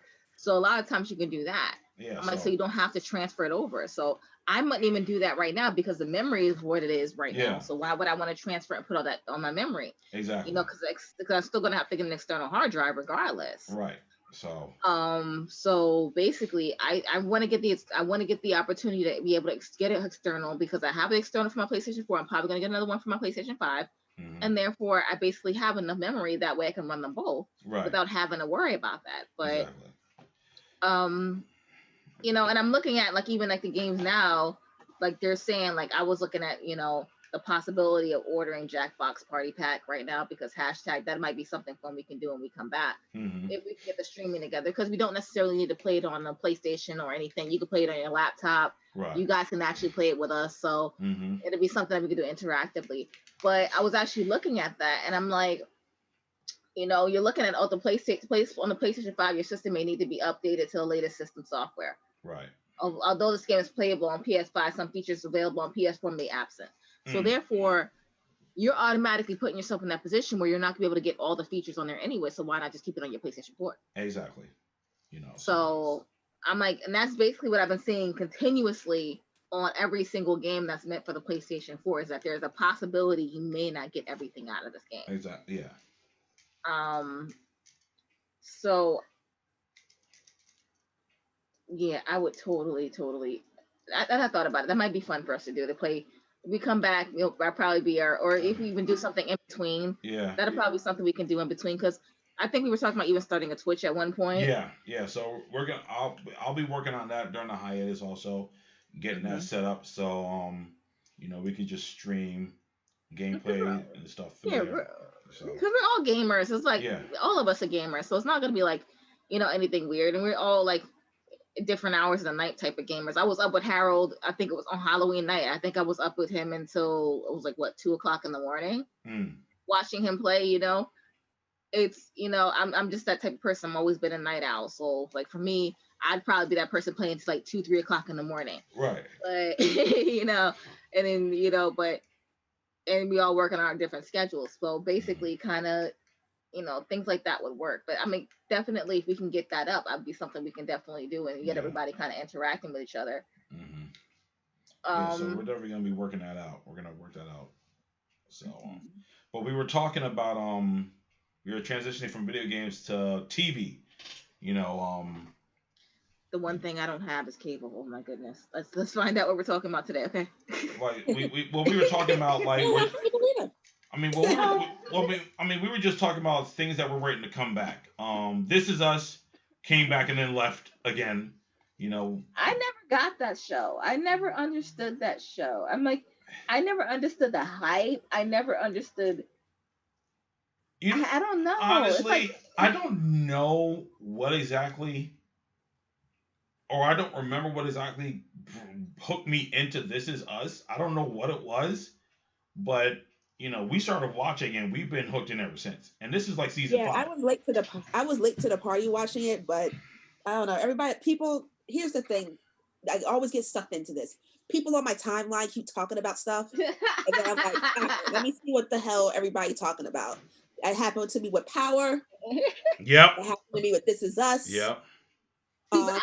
That's my problem, is I guess because I don't pay attention. That happened to me. That did happen with Umbrella Academy, but I couldn't get into that. Yeah. I still have yet to finish that. Yeah, and Umbrella Thrones I couldn't get into that either. Which one? Game of Thrones at all. No. Nah, Game of Thrones. I watched like the first episode of Game of Thrones. I'm like, it's cool, but it's probably not for me. Like, I don't think I can devote like 8 seasons. How many was? Yeah. I don't think I can devote myself to 8 years of the show. I just listened to everybody else talk about it. I was like, okay, I'm just gonna get my briefing from here. And then I used to volunteer at my old high school a lot, and George R.R. Martin is an alumni of my old high school, and so they had like this shrine dedicated to him. So every time I came for a meeting, there it was. Josh said that she feels like Cyberpunk won't be as good as everybody wants it to be. See, I don't know. You saw my response. I have that Watch Dogs vibe, because basically that's how Watch Dogs was. Everybody was hyping up Watch Dogs. Watch Dogs has been the first game where you can hack people and also. And I remember I got that game again, GameFly. Thank goodness. Mm-hmm. I got that game on GameFly. Returned it a day later. Like, what I'm probably gonna end up doing. I'm not gonna get the game when it comes out. Like, I'm not gonna get it like release day. I'll probably wait, watch a couple of people play it, and then make that determination. I'll probably still get it just because I like the concept of the game. Mm-hmm. But I can see what you're saying. Like, I think people hyped it up too much in the beginning, and it might not be that. I mean, the only other reason I'm getting it again because Keanu Reeves is in it, so mm-hmm. it's yeah, of course. Yeah. Hold on 1 second, I'll be right back. So like just like what Tony was saying, like it was a lot of people online on like my social media that got me hooked into a lot of shows. They're like, I never had an interest in Power either, but then like, we binged like all the previous seasons of Power, and then we got sucked right in. And I struggled through the first 2 seasons of Power. Like, I don't even know how I stuck with it. I'm like, all right, maybe it's gonna get better because people keep talking about it. Yeah. But like I said, This Is Us came back, and now that's not coming back until January 5th. Power Book 2, the second half of the season, is supposed to start back up next month. Really, it's supposed to start right back up next month. Yeah, the 5th. So yeah. 2 weeks. So in 2 weeks we're getting some more of that, which is by the way, people, Book 2 is actually a pretty decent show. It's really not that bad. I think the writing's better. Yes.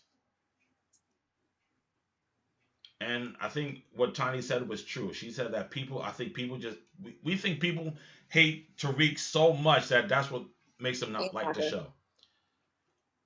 Like, honestly speaking, like, the way his character is written in this series is actually really good. That's one of the best things about it. I heard the Queen's Gambit was actually pretty good. Queen's Gambit was awesome.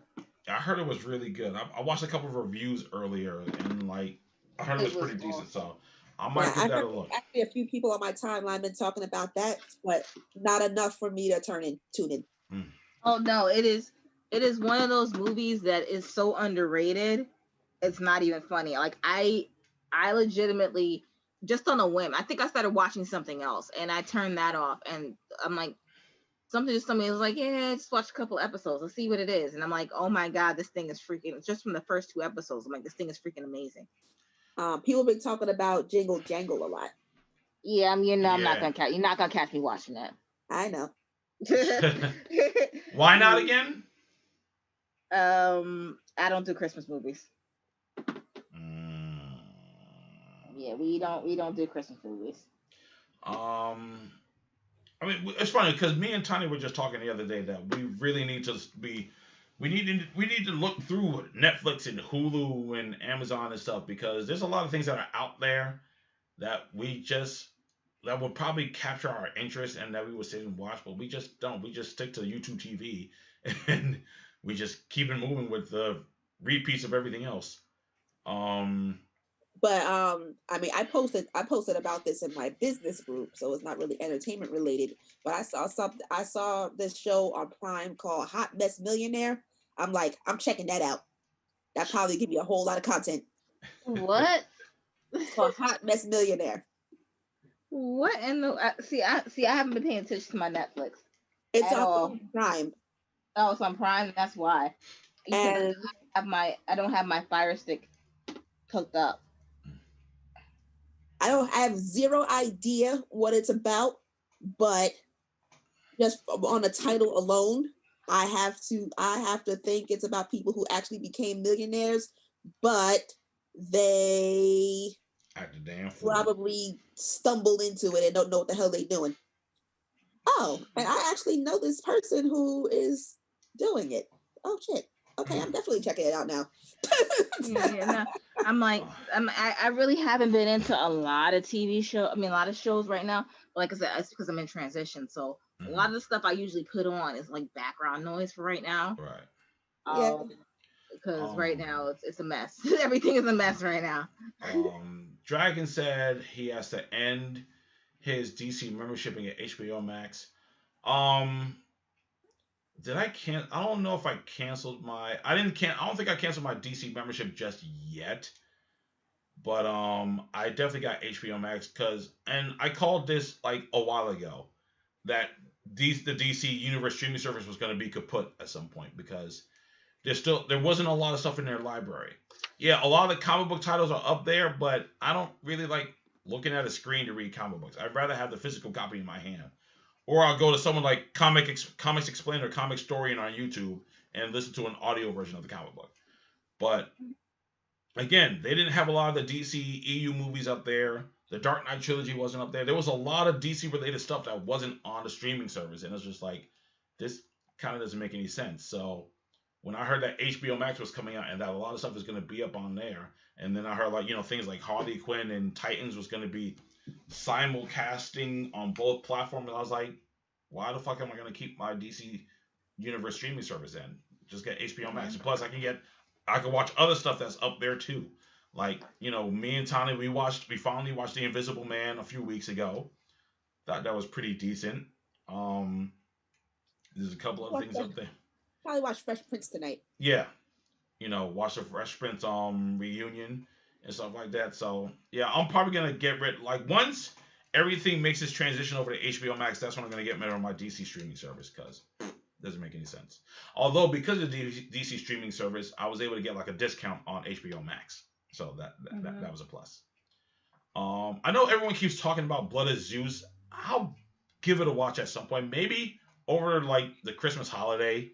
Maybe I'll watch it then and stuff. So I heard Upload was really good. I think we were interested in watching that, but we just didn't start watching that yet.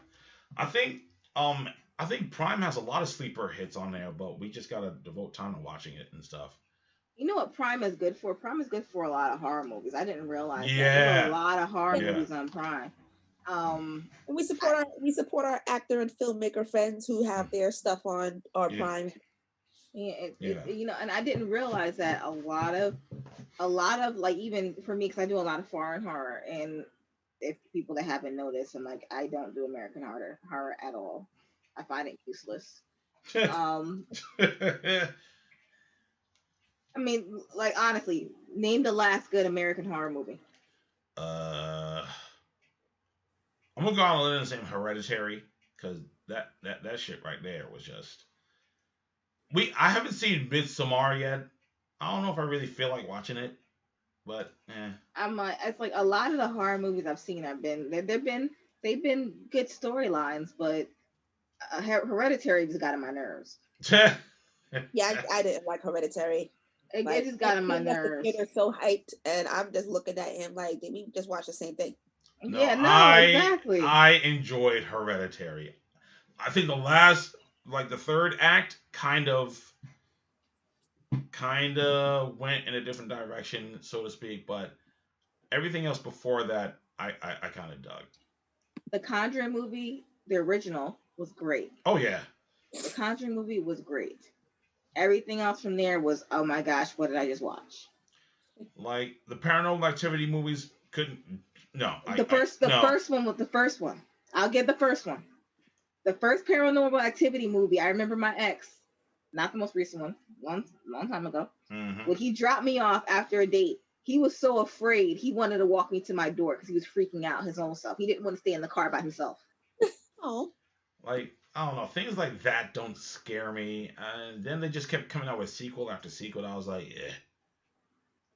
I'm like, it's like, but that's what I mean. It's like that's like a lot of the stuff they just keep coming out with new ones. They're just like, just make it stop. Yeah, they do keep reviving like franchises of like Halloween. Honestly speaking, I was never a big fan of Halloween.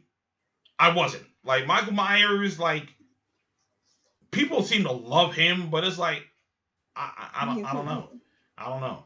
Freddy Krueger makes me laugh. Yeah. That's it. Freddy Krueger is just a comedian at this point. Jason, it's the same mess every single movie. Like, well, another good movie that was out, and even for sequels, their sequels are pretty good, except for the last one, which was really dumb, was Insidious. The Insidious movies were really good. I've been saying since the first Insidious came out that I need to sit and watch that, and I still have not watched.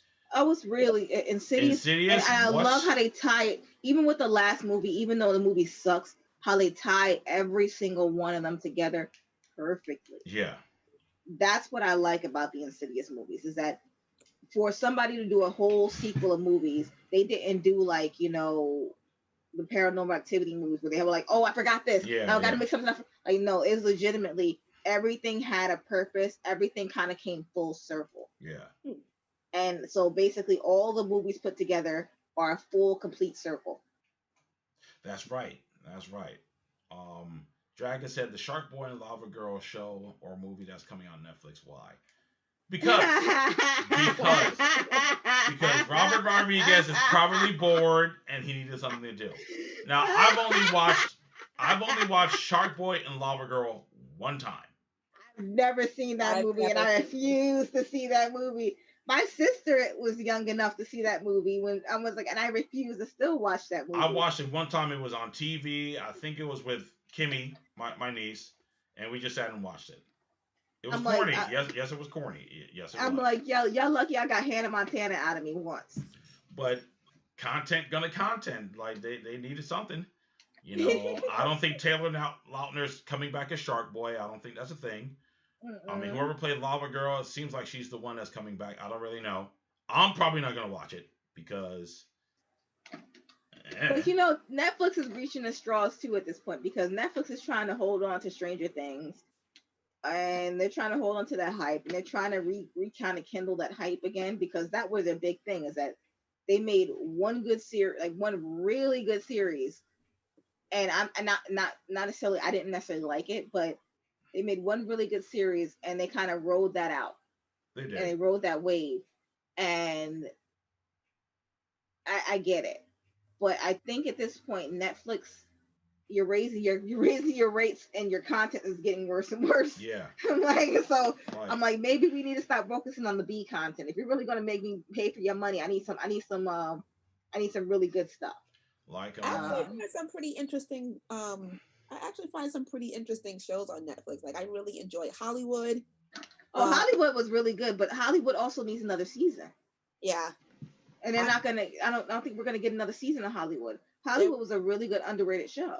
There was a show. There was a show called Into the Night that I also like that at the end of your binging, Netflix will announce whether or not the show will get us another season. Mm-hmm. So at the end of this show, it did say renewed for season 2 already, and it was a show called Into the Night. I wanted to try that, but I couldn't get over the fact that the because it's in another language and they're dubbing over it. Was that the one that they had? Was that the I mean, it is a French show. Yeah, because looking at their lips, it looked like they were speaking English. I'm like, there were some parts that were in another language, but yeah, it was hard for me. So it's a lot of. It looked like they were speaking English. Yeah, maybe I'm just that picky. I guess maybe it's just me, because I'm like I sometimes sit there and look at some of these shows. Some of their good shows are complete dubs, and it drives me nuts because I'm like, I can only do but so much of like watching people's lips move, and it's not moving at the same rate. Yeah. And I'm like, I can only do. I mean, it's good to do when you're watching an old, kung fu flick. Yeah. But it's like I can't do it when I want to watch a serious shit. I need Black Mirror to come back. Oh, well, I need Black Mirror to come back full force. Yeah. That's the thing. I need the original Black Mirror. I don't need that. I know you guys like that last season of Black Mirror. I didn't necessarily like that last season. I need the original 2 seasons of Black Mirror to come back as they were, and then come back. There's a couple of things I want to come back. Like Black Mirror is definitely one of them. That's definitely something I'm waiting to come back. I'm definitely waiting for. Did you guys? I'm sorry. Did you guys? Speaking of Black Mirror, have you checked out Inside Number 9? Because it's on HBO Max. Inside Number 9. It's on HBO Max. That is my obsession right now, and it's a British dark comedy. I think I heard about that. I mentioned it before, and now it's on actual. They have all the seasons on HBO Max. So whenever you get a chance, watch that. It's freaking. They have some of them are freaking hilarious, and some of them are just morbid. Josh said, holding on to Stranger Things, but canceling good stuff like the OA. Mm-hmm. I mean, Netflix is eventually going to learn, hopefully, and Sense8. Yeah. Wu Assassins was deep. I was not expecting to like Wu Assassins. I gotta finish it. I started it. I didn't finish it. I gotta finish Wu Assassins because I was digging where it was coming from, but I gotta finish it. Yeah, I was not expecting. I watched the first episode, and then I got to the second episode, and I remember it was the whole thing with my ex about, I started a season without him, so he got upset, and I never ended up watching the season with him anyway because I ended up watching the rest of it and just like binge watching it, and I'm like, oh my god, I want to keep watching. Like, I love Wu Assassins. Again, another one I think we're not going to get enough because I didn't think it was hyped. I don't think it was as hyped as Stranger Things. It wasn't as hyped as it should have been, actually. Mm-hmm. That's really and that's what happens with a lot of these shows. A lot of these shows don't get hyped as Stranger Things does. Like, look at the Ozark. I'm halfway through the 3rd season of Stranger Things, and I have not gone back and watched it. Like, because we're at season. No, we only have 3 seasons of Stranger Things, right? Only 3. Yeah, 3. I fell asleep halfway through the 3rd season. Like, I will admit, season 3, even though I enjoyed it, it did drag in a lot of parts. Season 3 did drag a lot. Like, I think I enjoyed. I mean, season 1 was really the best season. I did enjoy season 2 a great deal, but season 3 did drag a lot. The new Resident Evil show, Dragon Says, that's coming out. I really hope it's good. It looks like it's going to be good. I just hope it is because those movies were doo-doo. Like, those Resident Evil movies were all the way doo-doo. And like, it's funny because we got the Monster Hunter movie coming out, and Mila Jovovich, she's in it because of course her husband is making a film, and I've seen people go back and forth about this movie going to suck because one, the person who was making it made the Resident Evil movies. And of course, they're kind of straying away a little bit from the source material, which is the Monster Hunter video games. I never played the Monster Hunter game, so it doesn't really bother me that much. But, but I do hope the Resident Evil series is going to be dope because it needs to be redeemed. It does because the CGI movies, the CGI Resident Evil movies are actually really good. I haven't seen the latest one, but I've seen a few of them. They're actually pretty decent. Umbrella Academy, yeah, I gotta dive back into Umbrella Academy. I just gotta. Yeah, you're not gonna catch me on Umbrella. I couldn't get into it. I think I got maybe 4 episodes into the first season, and then just like the video game, I just kind of tuned out and just jumped to something else. I literally am in the last episode of the first season, halfway through the last episode of the first season. Do you realize that's where it has stayed since the last season actually ended? Wow. So basically since it was put up, I can't finish watching it. I legitimately got that far and can't finish it. And that's sad. Like Umbrella Academy, it seems good, but it's not like The Boys. The Boys, that keeps me engaged because I just love everything about it. Like The Boys is fantastic. I'm like, I still haven't even watched an episode of that, and I'm just sitting there going like, am I really gonna do it one day? Am I really gonna? I wasn't expecting to like it, like, but I just said like, let me just watch this first episode, and I was like, yo, this show is crazy. I'm watching this. Like, I'm watching the whole thing. You know, I know somebody who's binge watching The Punisher right now. No, look, man. Season two had me tripping out, man, because there was like a stream of like a couple of episodes where everybody was just dumb. And I'm like, why is everybody dumb this season? I don't like this. Stop it. Season 1 of The Punisher was definitely better. It was definitely way better, but I don't know. Daryl also said the Masters of the Universe anime. I actually found some information on that basically the Masters of the Universe anime that's coming to Netflix, or Masters of the Universe Revelations, is really supposed to be like a continuation of the 80s animated series. And I guess it's supposed to tie it up, you know, to like finish it up, because, you know, the series from the 80s never had like a series finale. It just like stopped. They just stopped making them. I think one day I may just bite the bullet and just watch all of She-Ra and the Princesses of Power, because I heard that was dope. But it's just like Voltron for Netflix. I started watching. I think I watched like the first couple of episodes of Voltron, and then I just kind of like tuned out. Like, and then before I knew it, there were like 5 seasons of Voltron. I was like, what?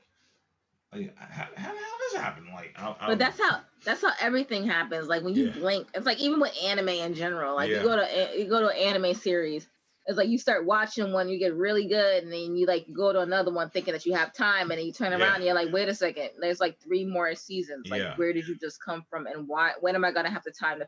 That's the reason why I haven't finished a lot of animes, because I'm like, I don't feel like I have enough time to watch anime. And then a lot of times is that we don't know when these things drop until like way later after they drop, and it's like, wait a second, when does season such and such drop? I ain't know nothing.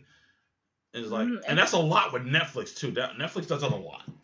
Like, I know. But you know, the worst to Netflix. They promote their stuff, but you gotta actually be watching Netflix. Yeah, that's true. Also, yeah. Like my thing though is a lot of anime. The problem is that if you are a sub reader, if you are sub all the way, it takes you so long to get through anime series sometimes, because you can't, like, especially as an adult, because you can legitimately don't have time to just sit there and just like watch. Read and watch and read and watch. I'm like, Dragon said, I hope the season 7 of the Fire Session drag. It wasn't their fault. A lot of CW shows, it wasn't really their fault what happened. You know, Big Bovid came in out of nowhere and like, you know, so it's like, it's doing a lot of damage right now. It's doing a lot of damage. I'm gonna be honest with you, Daryl. I enjoyed season 3 of Young Justice, but not as much as I enjoyed the first 2 seasons. So I'm hoping season 4 really picks it up. You know, but I don't know. Like, there's so many things on these streaming services that it just gets lost in the show. We still haven't watched Vampires in the Bronx. We haven't watched that yet. Like, again, I don't even know why that's a thing. I mean, I'm only gonna watch it because one of my black belts is actually in it, so I kind of gotta support and check it out. But you know, there's a couple things I'm waiting for. We're still waiting for the second half of Lucifer season 5. Yep. We're still waiting for that. Oh God, I'm still trying to get through the first season of Lucifer. I'm having such a hard time. It gets good. It gets good. Like, that season. It got better once it got to Netflix. Actually. Exactly, it really did. Like seriously, once it came to Netflix, it got 10 times better. It got 10 times better. Yeah. I'm trying to think. There's another show as well that I was watching, and I can't remember the name of it now. It's gonna drive me nuts. But basically, it's like it's a group of people. They're like basically going and looking at exorcisms and stuff like that. One's an aspiring priest, a black guy. It's on Netflix. I'm about to go watch it. I'm about to go find it. I started watching that as well. Who's in it? Oh, I don't know actors' names. You know, I'm horrible with that. I know that one Indian actor is in it. Oh God, what's this? I'm gonna find it right now. Watch, I'm gonna find it as soon as I go look at what I've been watching. I'm going directly into my Netflix right now. It is happening because I hate it being on the back of my tongue. I started watching that, and that I've been binge watching, and I had to stop because I literally lost track of time. Yeah. I know you're increasing your price to $17.99 on the 16th. Hush. That's some BS. Yeah. You had to remind me, right? Let's see. Daryl is asking if Evil. it was Evil. That's the name of it. Yeah. That's why I was asking who was in it because it sounds familiar. Yeah, that show is wild. What are you whispering? That show is crazy. I'm glad Mike Coulter got work after Luke Cage. I mean, they just ended that shit abrupt. I started watching Ratchet. Ratchet. I heard that was good actually. I actually heard that was pretty good. But then I started getting into like the conspiracy shows. But they have the Last American Horror Story, so I probably might try to watch that. I think the last thing on Netflix I watched was, what was that? I watched The Social Dilemma. Watched that. There's actually a couple of documentaries I watched. Like The Social Dilemma. There was one before that. I forgot what it was about though. But, yeah, I'm watching some show called Conspiracies right now. Oh dear. It's kind of hilarious. It's kind of hilarious. But you're also talking to the person who sat down and watched every air crash investigation video out there right now. Dragon said he started watching a show called Haunted on Netflix. Oh yeah, I started watching that too. I have that on my list too. That's special. And Josh said she finished watching Ratchet. She finished it. Yeah, I know somebody else who did too, and then they started telling me stuff, and I'm like, really? I did not watch it. Stop. Oh, Haunting of Bly Manor. I'm gonna tell you something right now. I have never been so disappointed in anything. You know what's crazy? I keep hearing people keep like bigging that season up. Like they really keep saying like Bly Manor's like off the hook. I don't know. I mean, and I hate to say it, it's like because you want to draw comparisons between that and Hill House. But for me, I have to draw comparisons because I think Hill House was done better. I've heard some people say that Hill House was done way better than Bly Manor was. I think a lot of people said that Bly Manor felt more of like a rush, like a love story or something like that. No, it was a love story, but it was like it felt more rushed. Bly Manor felt rushed. As far and I get it's based on the actual story. Like both of them are based off of a similar story, but the issue is that like Bly Manor for me was like slow and it didn't pick up. The acting was terrible. The accents were terrible. Oh dear God. And I'm like, it's like, so you're just sitting there, you want to get into it, but for some reason you just can't because it's just something's not clicking, something's not sitting well. So yeah, no, definitely. I mean, I watched that, and now that you reminded me to finish watching Haunted, I'm gonna finish watching Haunted because I definitely started watching that show, and I'm like, that is too wild. Let me go put this back up. Yeah, because Daryl asked if I ever finished watching the Watchmen series. I did. I enjoyed the Watchmen series, and I'm really kind of mad that we're not getting a season 2. I really enjoyed it because I would like for them to. I like to see where it was gonna go after what happened in the series, but at the end of the day, it's a kind of nice bookend to the Watchmen franchise, you know. So Regina King did her thing in that series, and so did I'm forgetting his daggone name, who played Dr. Manhattan. But everyone did a really good job. Even Jeremy Irons as Ozymandias, I thought it was great. So. I don't know. Like again, a lot of the CW stuff on my shoot, we're waiting for it to come back. Also, The Flash mainly, Supergirl's going into their last and final season. We got a new Batwoman, and interestingly, before in the beginning, I wasn't really sure how I was gonna feel about the new Batwoman that we're getting. But after seeing a couple of the screenshots and stuff, I think I'm gonna roll with it and see what happens, see how it goes. Maybe it's a better season than last season, because season 1 of Batwoman was not holding my attention. I just stuck with it because it was a Batman related type of thing. But really, the only good episode was the season finale. That was really the only good episode. But me and Tommy were just sitting here thinking, like, how are they gonna tie all this up? How are they gonna retcon this when the new season starts? Because as far as it stands, Kate's story was not finished. So, and then they introduced, Hush wearing Bruce Wayne's face. So it's like, what y'all doing? Like, how this supposed to work? But we don't know. But like I said, Supergirl's heading into its final season. We're getting Superman and Lois, so that's gonna be new. Of course, Legends of Tomorrow. What else am I forgetting? Black Lightning, things like that. I don't know. I don't know. Like, I don't have the same excitement like I did previous seasons ago for all the CW shows. So I don't know. Hopefully, it'll spark my interest again once I see like a trailer or something.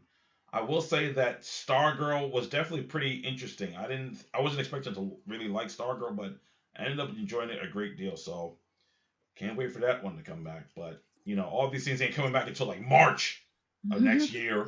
Yep. So I have a question. Yeah. Has anybody watched the Witches movie, the new one? Nope. No.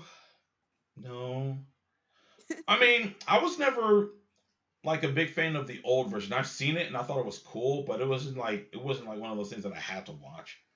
I don't really know anyone that watched it, to be honest with you. I don't either.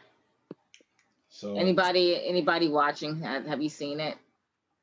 Is it really that? Because we talked about that last week about the thing or whatever with it. I'm like my whole thing was like I haven't watched it yet, so I'm like I might have to just break down and I hate to do it. Maybe just put it on I know I can't even do that because I got rid of the DVD player in there. I was like, say I can put it in the TV in the other room, but I'm like no, because I can't. So everything has to be brought in here for me to watch. I'm like I hate that because I have to now drag it around the house. So just to let you know, guys, I'm packing stuff. So even if you look behind me, everything behind me is different now because everything's packed. So I'm like, I have to drag my stuff through the house because literally I can't put it through. I can't once I pick it up and put it through here, I can't put it through the bookshelves anymore. So it's basically I kind of want to watch my television, but I kind of can't because I just don't have the room to put the stuff in here. So I really want to watch it just to see if I can just see if I can at least enjoy it. That's a better way to put it.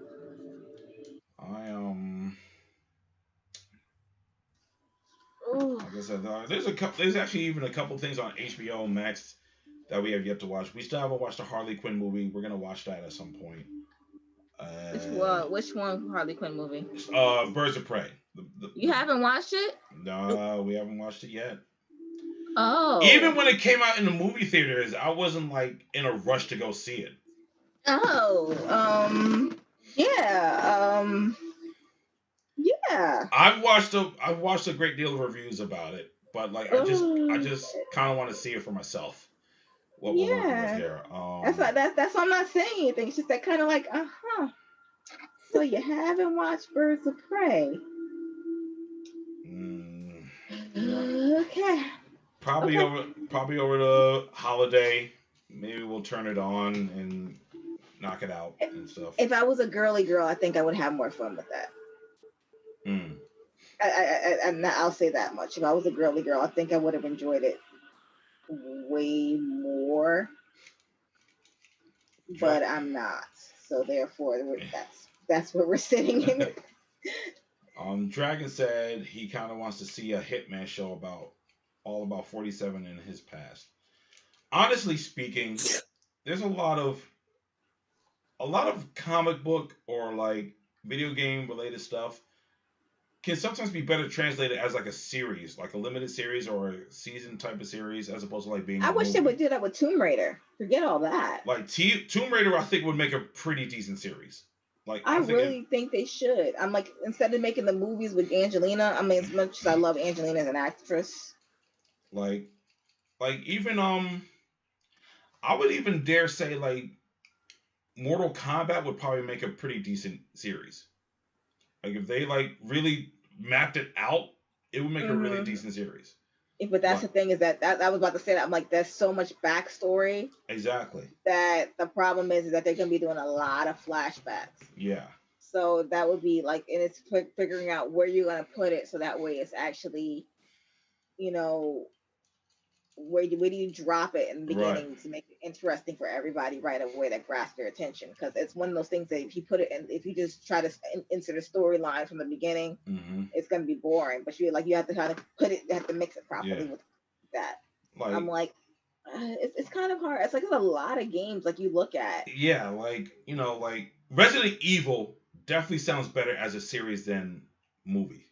I mean, if we're gonna be honest, Resident Evil would definitely work better as a series than an actual movie because there's a lot of like you gotta look at these games and how much of a time frame do they span. Like we're already up to Resident Evil 8 now.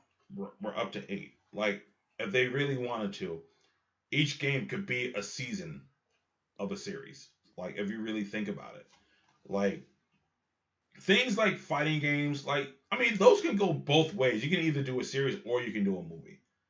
Like Assassin's Creed, I've only watched some of that movie and I wasn't impressed. Yeah, like, that would have, but that again is also a dumb one to do. Right. Because the fact that they can't even get the storyline right. They can't get their storyline straight. Yeah. So a lot of Assassin's Creed stuff is kind of left in the air. So I would have never chosen to do that one, but I'm not the one with. I mean, the truth is the reason why a lot of video game movies get treated the way they do or they turn out the way they do is because they're literally trying to cram and we talked about this. They're trying to cram hours of gameplay and story into a 2.5-hour movie or something like that, and it doesn't work. Something like Mortal Kombat, again, which is why I feel like the first Mortal Kombat movie still works, is because there really wasn't much that you had to translate. That's before they really gave it like a full-on backstory like the game has now. Like back then when Mortal Kombat came out, it was okay. It was like two people fighting. This is the bad guy. This is the good guy. There it is. Daryl said Tekken as into a series. And I'm a big Tekken head. Don't get me wrong. I am a huge Tekken head. Honestly, you know what? I would probably agree with you, Daryl. I think that would probably be a decent series too. If you wanted to do the live action route with that, you can make that into a series also. But you know what would make a good movie if they did it right? Would be BioShock. Oh yeah, absolutely. BioShock will make a beautiful movie. I'm like, because there's not a lot of back. Right. Uh-oh. Uh-oh. Oh no. Hopefully she's just frozen and not not knocked out or anything. Oh dear. Dragon said that I0I is making a 007 game. I did see that earlier. I didn't read the story, but I saw that they're developing a new 007 game, which should be good because we haven't had a 007 game since what? Quantum of Solace. They made a game out of Quantum of Solace. But, we all know the most popular Bond game is GoldenEye. So, but I mean, it'd be interesting to see what they do with this game. I'd be very interested to see what they do with the 007 game. So, I don't know. But, I mean, that's my thing. Like, certain video games would probably be better off as a series, especially if they have, like, multiple installments and they have, like, a big lore behind it. You're better off going and doing a series version of it than as opposed to, like, doing a movie. And, like, even, certain animes and stuff. Oh, wow. Okay, that's what happened. So it wasn't. I don't think it was a computer that went out. Yeah, it was her internet that went out. So hopefully, it'll come back for her and stuff. So we'll keep the conversation going and stuff. Oh, there she is. It's all good. Yeah, no. Now it's a stupid Comcast. Come on now. Like it is not Electronic Day for me. Daryl said he would love to see a live action series about the video game Bloody Roar. I love Bloody Roar.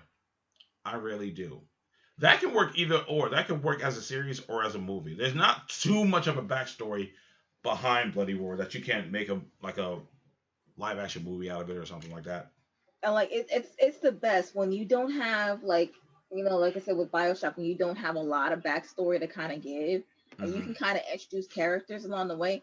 That would make a good series of movies, because if you're talking about moving throughout Rapture and all that other stuff, just BioShock alone would give you like 2 or 3 movies right off the bat before you get to actually Andrew Cohen, when he actually before he finds out everything. So I'm like, literally, that would be like an amazing thing. And and there's a lot of games out there like that. There's a lot of games that you legitimately don't even realize you're playing that are just that good and that would really, really make good movies. Yeah.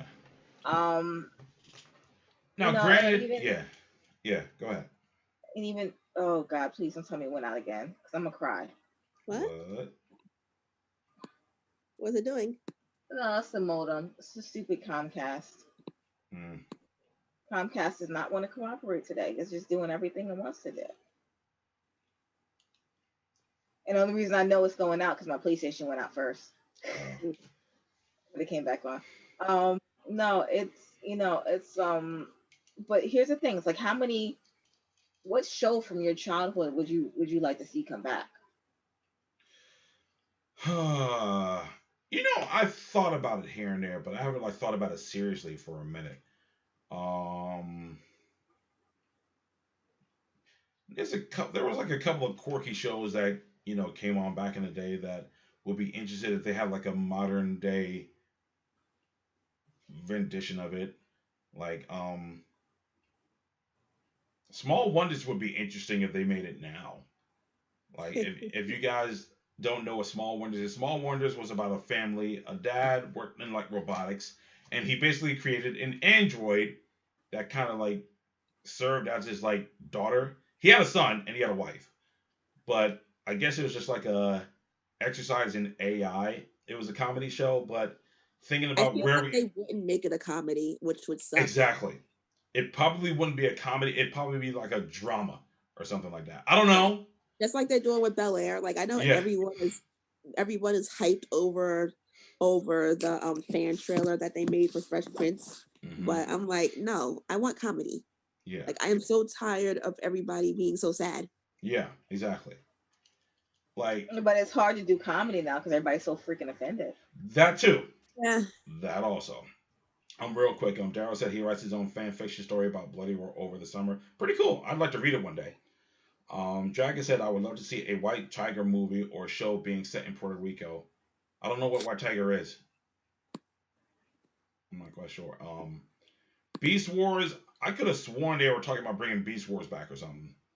Maybe I heard wrong, but I could have sworn they were doing that.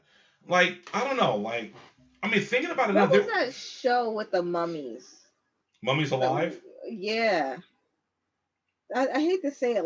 What happened to kids shows like that? What happened to Inspector Gadget and Well, they brought that back. Inspector Gadget. You seen the one on Netflix, right? No. I watched a couple of episodes of it. It's okay, but we have a certain taste for the things. Don't they have new Looney Tunes out too? Yeah. They actually bring an Animaniacs back. I remember I just happened to be going by the television while Ken was watching it, and I'm like, why is Yosemite Sam shirtless and ripped? And Animaniacs is coming back. Yeah, Animaniacs is coming back too. I'm not gonna lie, I enjoyed it's funny because within the past 5 years they revamped Looney Tunes 3 times. Like they had the Looney Tunes show, which I thought was pretty good. It was like a sitcom version of Looney Tunes. I thought that was funny.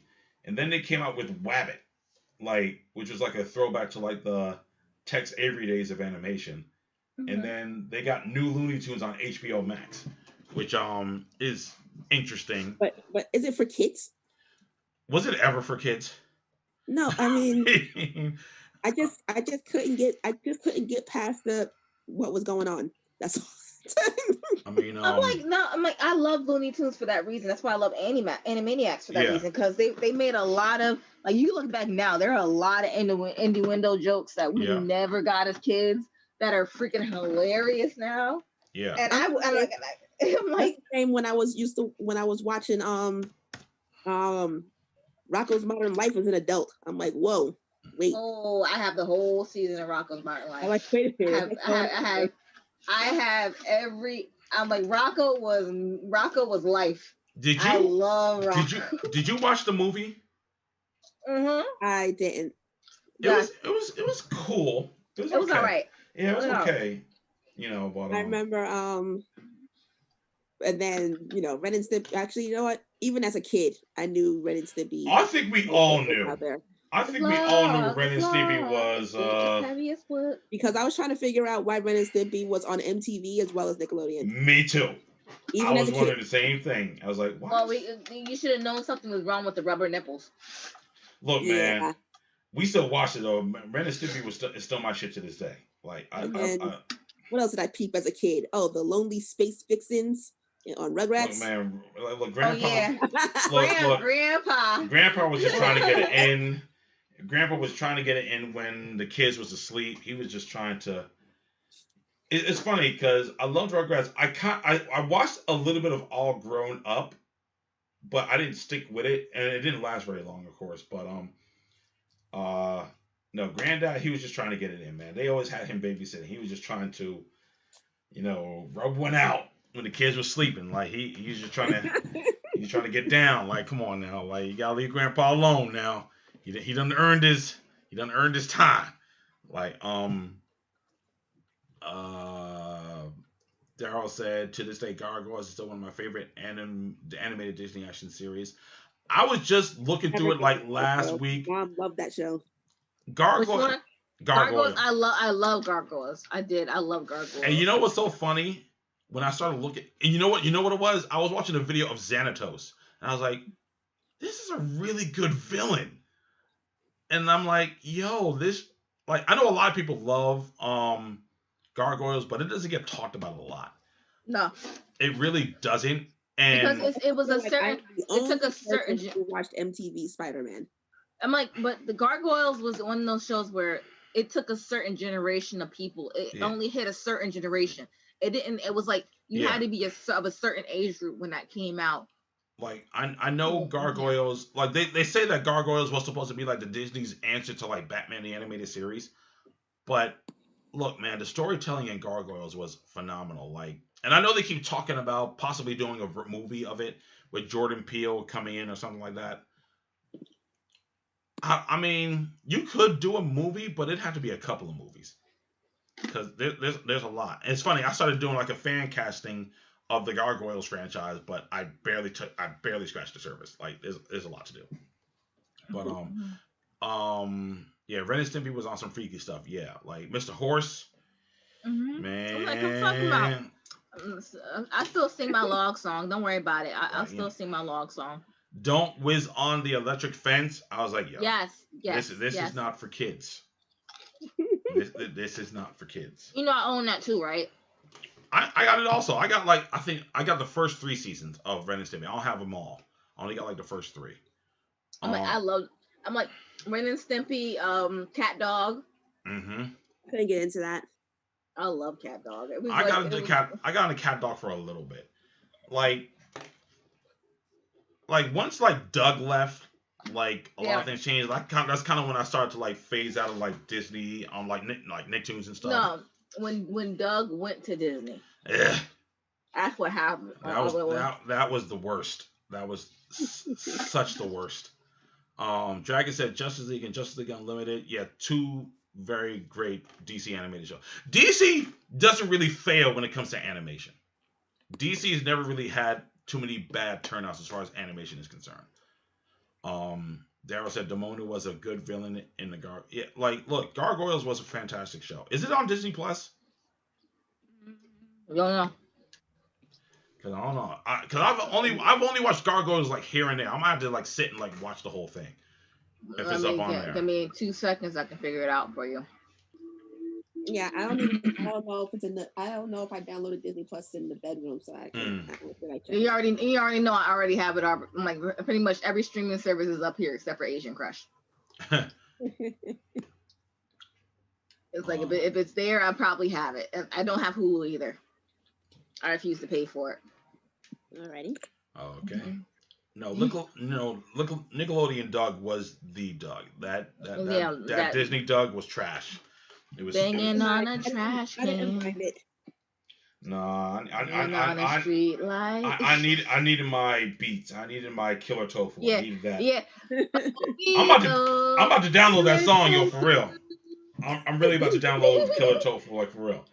Killer Tofu. There was somebody posted a clip from all that, a performance. I forgot who was performing. I think it was like NWA or something, or somebody who had no business being on all that. Well, back then, a lot of people performed on all that. Like, a lot of people did. Like, I don't know. I caught an episode of like the new iteration of all that. And I was like, yeah, no. Nice try. The episode of all that is when TLC was performing, and I remember that. They were also in a couple of clips. I remember that. Dragon Ball Z. Here's the thing. Now, years ago, I was like against people that said that anime couldn't be translated into a live action movie. Now that I'm older, I'm like, you know what? I guess I can kind of agree with that. Like, if you could turn it into like a live action series, yeah, it might be better for you. Like, I don't know what's going on with this live action Avatar series. I don't know what's popping with that, but I'd be interested to see if they're going to follow that through. If you're going to translate Dragon Ball Z into a live action, it has to be a series. It still has to be a series. It can't be a movie. Like, unless you're going to do the movies like MCU style and like do like side movies or something like that, which you can't really do with Dragon Ball Z because it's all in one universe. You're better off doing a live action series on it. Like, and it can't be like a long series too. It has to be like a real short. It has to be like, you gotta like condense everything down. Like, everything has to be condensed down to like a 10 or 12 episode season or something like that. Michael B. Jordan producing a Static Shock movie. Yeah, he's supposed to be helping produce it. I'm just wondering who they're gonna cast for Static. That's what I want to know. Because this movie is actually long overdue. This should have been came out. I was like, the dude who's playing Static in our fan film wants to be tagged. Yeah. I mean, like, nothing against him shooting his shot, but he, like, how old? He's 36, 37 or something. Yeah, he older than us. And... Hey, but we cast him. I mean, we did, but that's because it aligns with our story. Our story is different for him. Yeah. They're going to go with a high schooler for this one. They're going to do with the original, so... I don't know. I mean, honestly, I wouldn't mind if they went with an unknown for Static, to be honest with you. Like, nothing against Caleb McLaughlin, who's from Stranger Things, or all the other people that they put out as people who could possibly play Static. If they went with an unknown, I'd be okay with that. That's like trying to ask who could be a live action version of Miles Morales. There's a lot they can pick from. There's really a lot. There's like a Sante Black for Miles Morales. I could see that happening. I could see that working for him. As far as Static, I could see Caleb McLaughlin probably taking off Static. We're having an abundance of young black actors and actresses popping up, so I'm glad for that. But we probably won't see a Static Shock movie for like a couple of years, though. Honestly speaking, yeah, it'll be a good minute. My first animes I watched as a kid was Voltron. See, I didn't know Voltron was an anime until I knew what anime was. So That's what it was. Like my first, I guess my first foray into anime was Ronin Warriors and Sailor Moon. It was Ronin Warriors and then Sailor Moon. Those were my first forays into anime. Thing I can tolerate. Sailor Moon was the reason I got up at 6 o'clock in the morning. Yeah, and that's when these junks was coming on at like 6 in the morning before you had to go to school. And I'm like, yo, like I don't want to get up this early, but I know I got to get up this early, but I can't watch TV because like I got dressed to go to school. And like I had that VCR set to record. Not cool. Nope, I would legitimately. They wouldn't have to wake me up. But when I found out Sailor Moon was on TV, they didn't have to wake me up because literally as soon as I heard them get up, I was already up watching TV. And they sitting there, come in the room, I'm watching Sailor Moon. I'm just like, I'm watching having my crush on Darren. Oh dear. Having my crush on Darren, but. Oh, I remember there was a poll said who was a cartoon that you had a crush on? Yeah, I said Trent from Daria. Oh yeah, I loved. Oh my goodness. I don't think I had a cartoon crush. I don't think I did. Yeah, but I could picture Trent being a real person. Yeah. Oh my goodness. I dated like a black version of Trent. So I was close. I'm like. I would, but you know what it is, and I adore Daria too. I wanted to be. I think that was on my list of people. Like Wednesday Addams was like one of those people I wanted to be when I grew up. I totally became her, so in a sense. But yeah, Wednesday Addams. I love Daria, but she was like third on my list. I'm trying to think who the second one was. I'm like, it's in the back of my mind right now. Oh, Lydia Dietz. From Beetlejuice? From Beetlejuice? Yep. I wanted to be Lydia Dietz growing up. I cosplayed as Lydia. Is that streaming anywhere? The cartoon version. I cosplayed that cartoon. Let's see. Is the cartoon streaming anywhere? Because I'd like to watch those actually. And I was so upset that a lot of people don't know that Beetlejuice was a cartoon. Yeah, it was and then they were best friends. I was so upset by that though, that people did not know that Lydia was a cartoon. Doesn't look like it's streaming anywhere. That's crazy. Like Josh said, her first animes were Ronin Warriors. I'm telling you, Ronin Warriors, man. What? I remember when I first caught that, I was in Ronin Warriors. In fact, I got a lot of it saved on my Amazon. I actually said I was gonna do like live stream. No, I was gonna do TV show reaction to Ronin Warriors because I have it saved on my Amazon. I don't know if I'm gonna do that. I might. Maybe I'll start doing that next year. Get all through Samurai Troopers and stuff. Sailor Moon. I did watch Sailor Moon for a minute. I did. I still watch Sailor Moon. I'm gonna go sit there in front. If I catch it, if I see it somewhere, I'll sit there and watch it. No, it's on Hulu. That's the only reason I legitimately don't. Shit. Yeah, I legitimately only get Hulu for like the 7 days. Binge watch it, turn it off, go for like 3-4 months, and then rewatch. Go back and start from where I finished from again. Because that's literally how I do them. Because I don't want to pay them money. They I think the series, and the movies are up on Hulu. Mm-hmm. The Sailor Moon movies, they're up there. Huh. Yeah. And they're all dubbed. I mean, they're all subbed. So you basically have to worry about dubs. They're all subbed. Okay. Let's see. Daryl said his favorite sailors were Sailor Saturn and Sailor Pluto. I like, just like the Ronin Warriors, I can't really tell who's who. Honestly. Yeah, I mean, I was a little kid when I was like really into Sailor Moon. The only one I remember is Sailor Moon and Sailor Mini Moon. Those are the only two I remember. So Mini Moon, you mean Chibi? Yeah, or Rini, or whatever they called her in America. some shit. Dragon said he really wants a Blue Beetle movie or show. Jaime Reyes, not Ted Cord. I think they're supposed to be making a Blue Beetle movie or something. Well, Warner Brothers been saying a lot of shit, so I don't know. Like, I don't know what they're doing out here. You know what? I started watching Dragon Ball Z in Japanese, and then I just kind of stopped. I'm gonna try to finish the whole series in Japanese so I can get that authentic thing. So hard. I know, like the English version is what got me into it. That's what hooked me in. But I kind of want to do the tradition and watch it in Japanese, but it's like, hey. That's a Sailor Moon. That's why I started watching it again, because when I realized that when you watch it with subs, there's a lot of things that are totally different. Yeah, you miss a it was lot when of you, I details. was like, whoa, pause, wait a second. Like, I don't remember this episode going like this. Yeah. But that's basically what it is that the Japanese version is so much different because we had to put so much restrictions on them coming over here. Exactly. That's why I want to watch it in Japanese, because they let a lot of things go when it's just Japanese language. So that's why I want to do that. Mm-hmm. All right, pop quiz, everybody. If they made an American version of Sailor Moon, who would you cast as the Sailor Scouts? No, I'm not happening. I'm not doing that. They're all gonna be no, we're not going that route, because I'm gonna go completely ethnic, and I'm gonna probably hire ethnic, and I'm not gonna know enough names to put it. Then do it.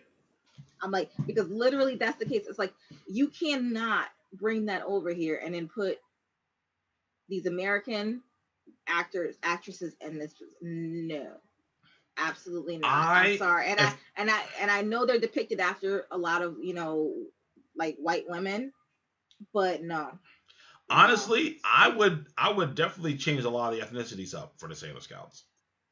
Like, if we were to like literally translate it into like an American version of Sailor Moon, like, I would literally change all the ethnicities up.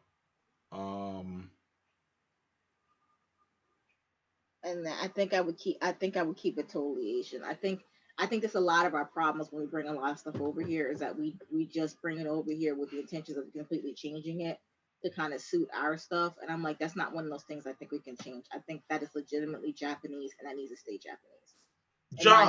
Joss, who are you talking about? You're not talking about Sean Schemmel, are you?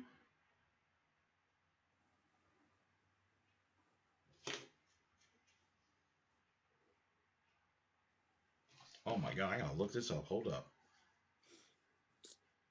Let me see. I had to look up names because I can't remember the names.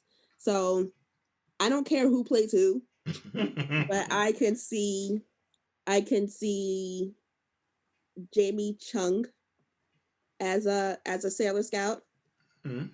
Only because I've seen her with different color eyes and she looks fine. Yeah. Who else? She was on Crazy Rich Asians, but not the lead. So I gotta find out what her name is. Which his name is the guy that did it. Is his name Kirby Morrow? Are you talking the English? You said the English voice actor, right?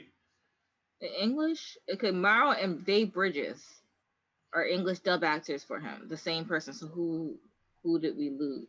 Because Sean Schemmel does the voice for him now. Yeah. And I don't see any news. I don't see any news about him. Yeah. Don't be scaring me like that. Anyway, Tanya, you were saying? You said Jamie Chung. You said... it is Kirby. Kirby Robert Morrow. He died November 18, 2020. Age 47. Wow. Okay. Was it for like the yesterday? He died yesterday? He died yesterday. He must have did the ocean dub or something like that. I don't know. Mm. Anyway, you were saying, Tana, keep going, because I want to hear this. This is interesting. I could picture Gemma Chan. Gemma Chan. That's why I said I had to look her up because she was in Crazy Rich Asians, but she wasn't the lead. Who was she? I know. Cousin. She was a cousin. Okay. Dude's cousin. All right. Mm-hmm. But I still feel like Jamie Chung would be better. The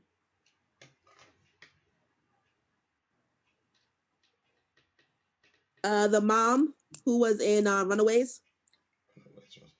Oh yeah, I don't remember her name either. Yeah, I don't remember her name either. Yeah.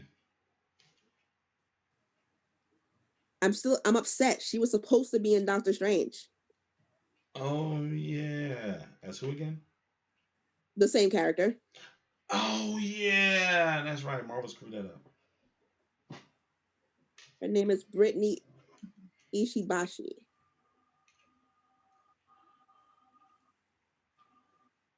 It is bloody hot in this office. Why is it so hot in here? Yeah, it's hot in his house. I was thinking about turning the heat down. Yeah, we need to do that. Would you like to trade? Because it's like 60 degrees in my house. Well, it's supposed to be like 60 degrees tomorrow, so. That's probably why it's hot in here. Yeah. Because of the humidity. It was kind of humid outside. So yeah, so for those of you guys don't know, Dragon Ball Z was dubbed in many different places. The Ocean dub is done in Canada. So so the guy who passed away, he was the voice actor for Goku in Canada. And that's actually those were the first people to dub it in English that we got the translation until Funimation, got the rights to Dragon Ball Z, and that's when we got like Sean Schemmel, Christopher Sabat, and all those other guys from Funimation to do the dub for Dragon Ball Z when it came on Cartoon Network and stuff. So. Okay. All right. So, but I'm gonna probably leave you guys. It is getting late. It's almost 11. Yeah, we're gonna like shut this down in a little bit, but aside from that,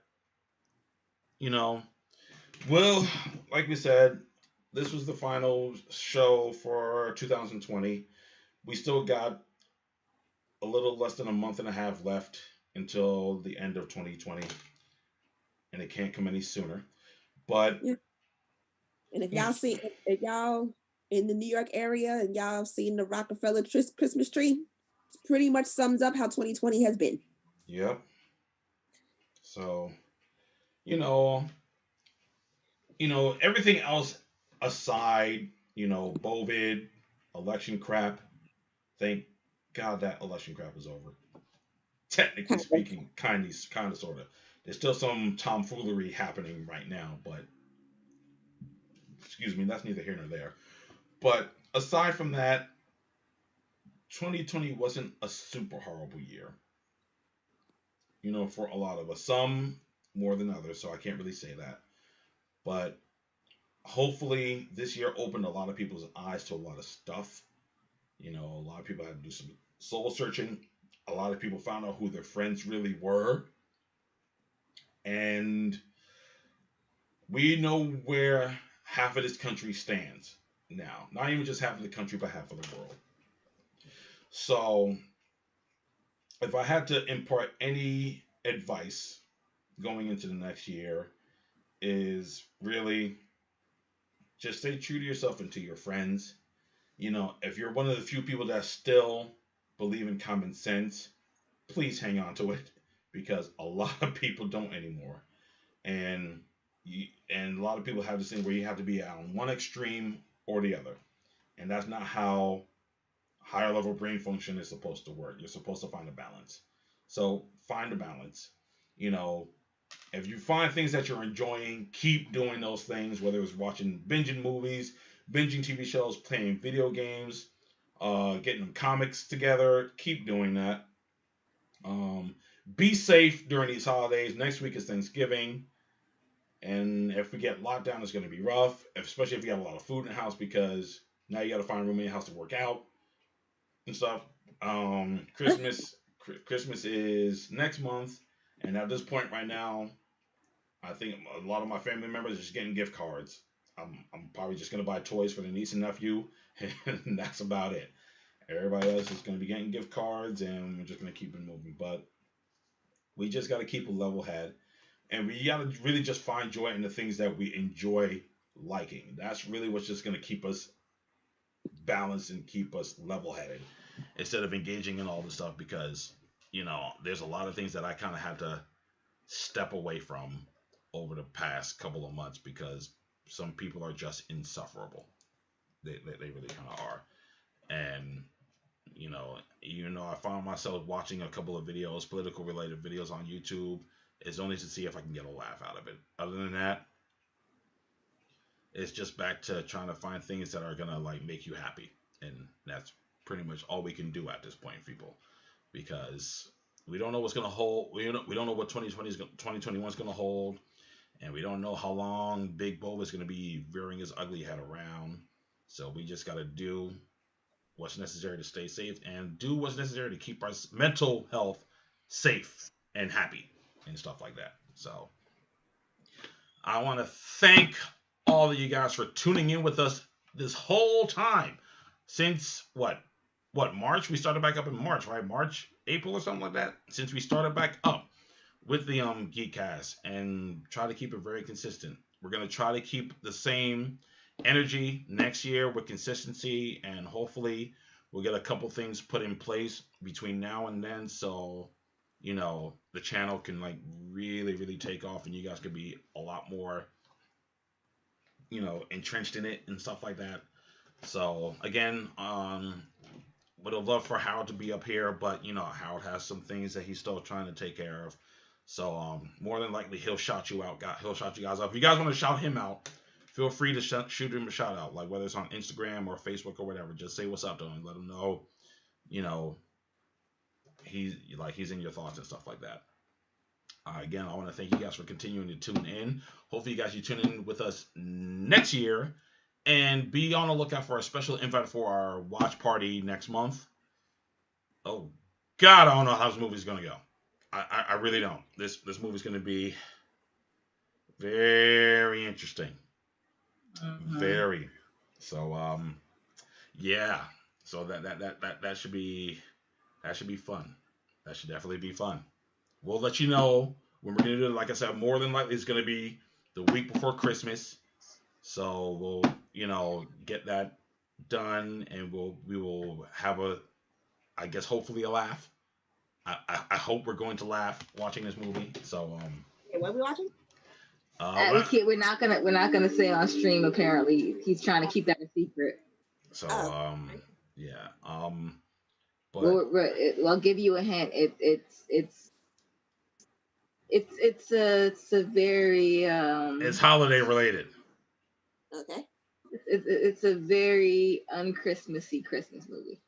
Okay. That's what we'll call it. That's what we'll call it. That's what we'll call it. Definitely want to thank Tani and Kim for helping this show be what it is, because they are the show. So, including Harold also. Unfortunately, we couldn't get Matthew in on the Halloween watch party, but we're gonna try to get Matthew in at some point when he has free time. Have a throwback Geekcast and stuff where we can all talk and all that. And we will see you guys. I mean, we'll technically see you guys next month, but we will really see you guys next year. Like I said, maybe some point middle or towards the end of January we'll be back once we get everything all hammered out and we get like a solid schedule and a solid list of things to talk about. Again, even during the hiatus, if there's things that you would like for us to talk about starting next year, there's a certain subject that you would like for us to cover, feel free to send it to us so we can throw it in the rotation. So that way, we won't have to scrounge around trying to figure out what we're going to talk about for the next show. We want to try to be on top of that way before the next show, goes live and stuff. So we're on point with that. Kim, anything you'd like to add? Support your indie games. No, seriously, no. It's as far as I know, it's not really anything I want to add. As far as that, we're just gonna wish you guys the best of the holiday season at this moment, and we will, like I said, hope to come bigger, better, stronger next year. Mm-hmm. Like I said, we'll see what we're gonna do as far as the Twitch streams, if anything else, because we might be able to do those in between that. Yeah. Let's see. We'll see. But we'll definitely keep that posting on the actual page. If you notice, our Facebook page, we're trying to keep relevant as far as that. So you'll see us posting a lot more stuff on the stories and on the feed. Mm-hmm. As soon as we get it. So we're trying. A lot of us are working, so you have to bear with us. This is not a full-time job for us. So please bear with us. We might be posting a lot of stuff at night versus in the day. But definitely, if you feel like you need to comment on there or you need something posted, just write us and let us know. We'll definitely get that up and running if you definitely want to put something up. Any content creators that you do know, anybody else's YouTubers that you do know that either want to feature us or want to be featured, please let us know as well, because we can definitely work something out as far as that's concerned. But I definitely hope to see you guys next year. Definitely. And be safe. Really be safe. It's real out there. That it's definitely real out there. So yeah, be safe. If don't be afraid to say no to family. I'll be the first to say that. Don't be afraid to say no to family. You can say no for your own health and safety. And this time because you have a good excuse. So don't be afraid to spend the holiday season alone. I know it's depressing, but we're here. We'll talk to you. We will talk to you. One of us will, at least. Yeah. One of us will talk to you. So yeah, definitely. Don't be afraid to spend that time alone this year if you feel it's going to be more beneficial to your health. But I will definitely see you guys in new surroundings as of when we come back. Even when we do the show next time, I'll probably be in new surroundings. Moving to the wonderful world of Florida. That's what we'll call it. Yeah.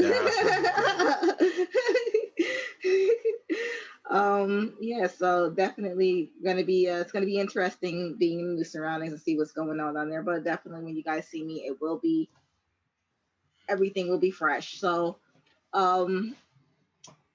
yeah, I think that's all I have to say at this point. I think I probably have a lot more to say, but I'll probably put it on the page. Yeah. We are gonna, I'll tell you guys right now, we'll most likely leave the Instagram for announcements and recaps.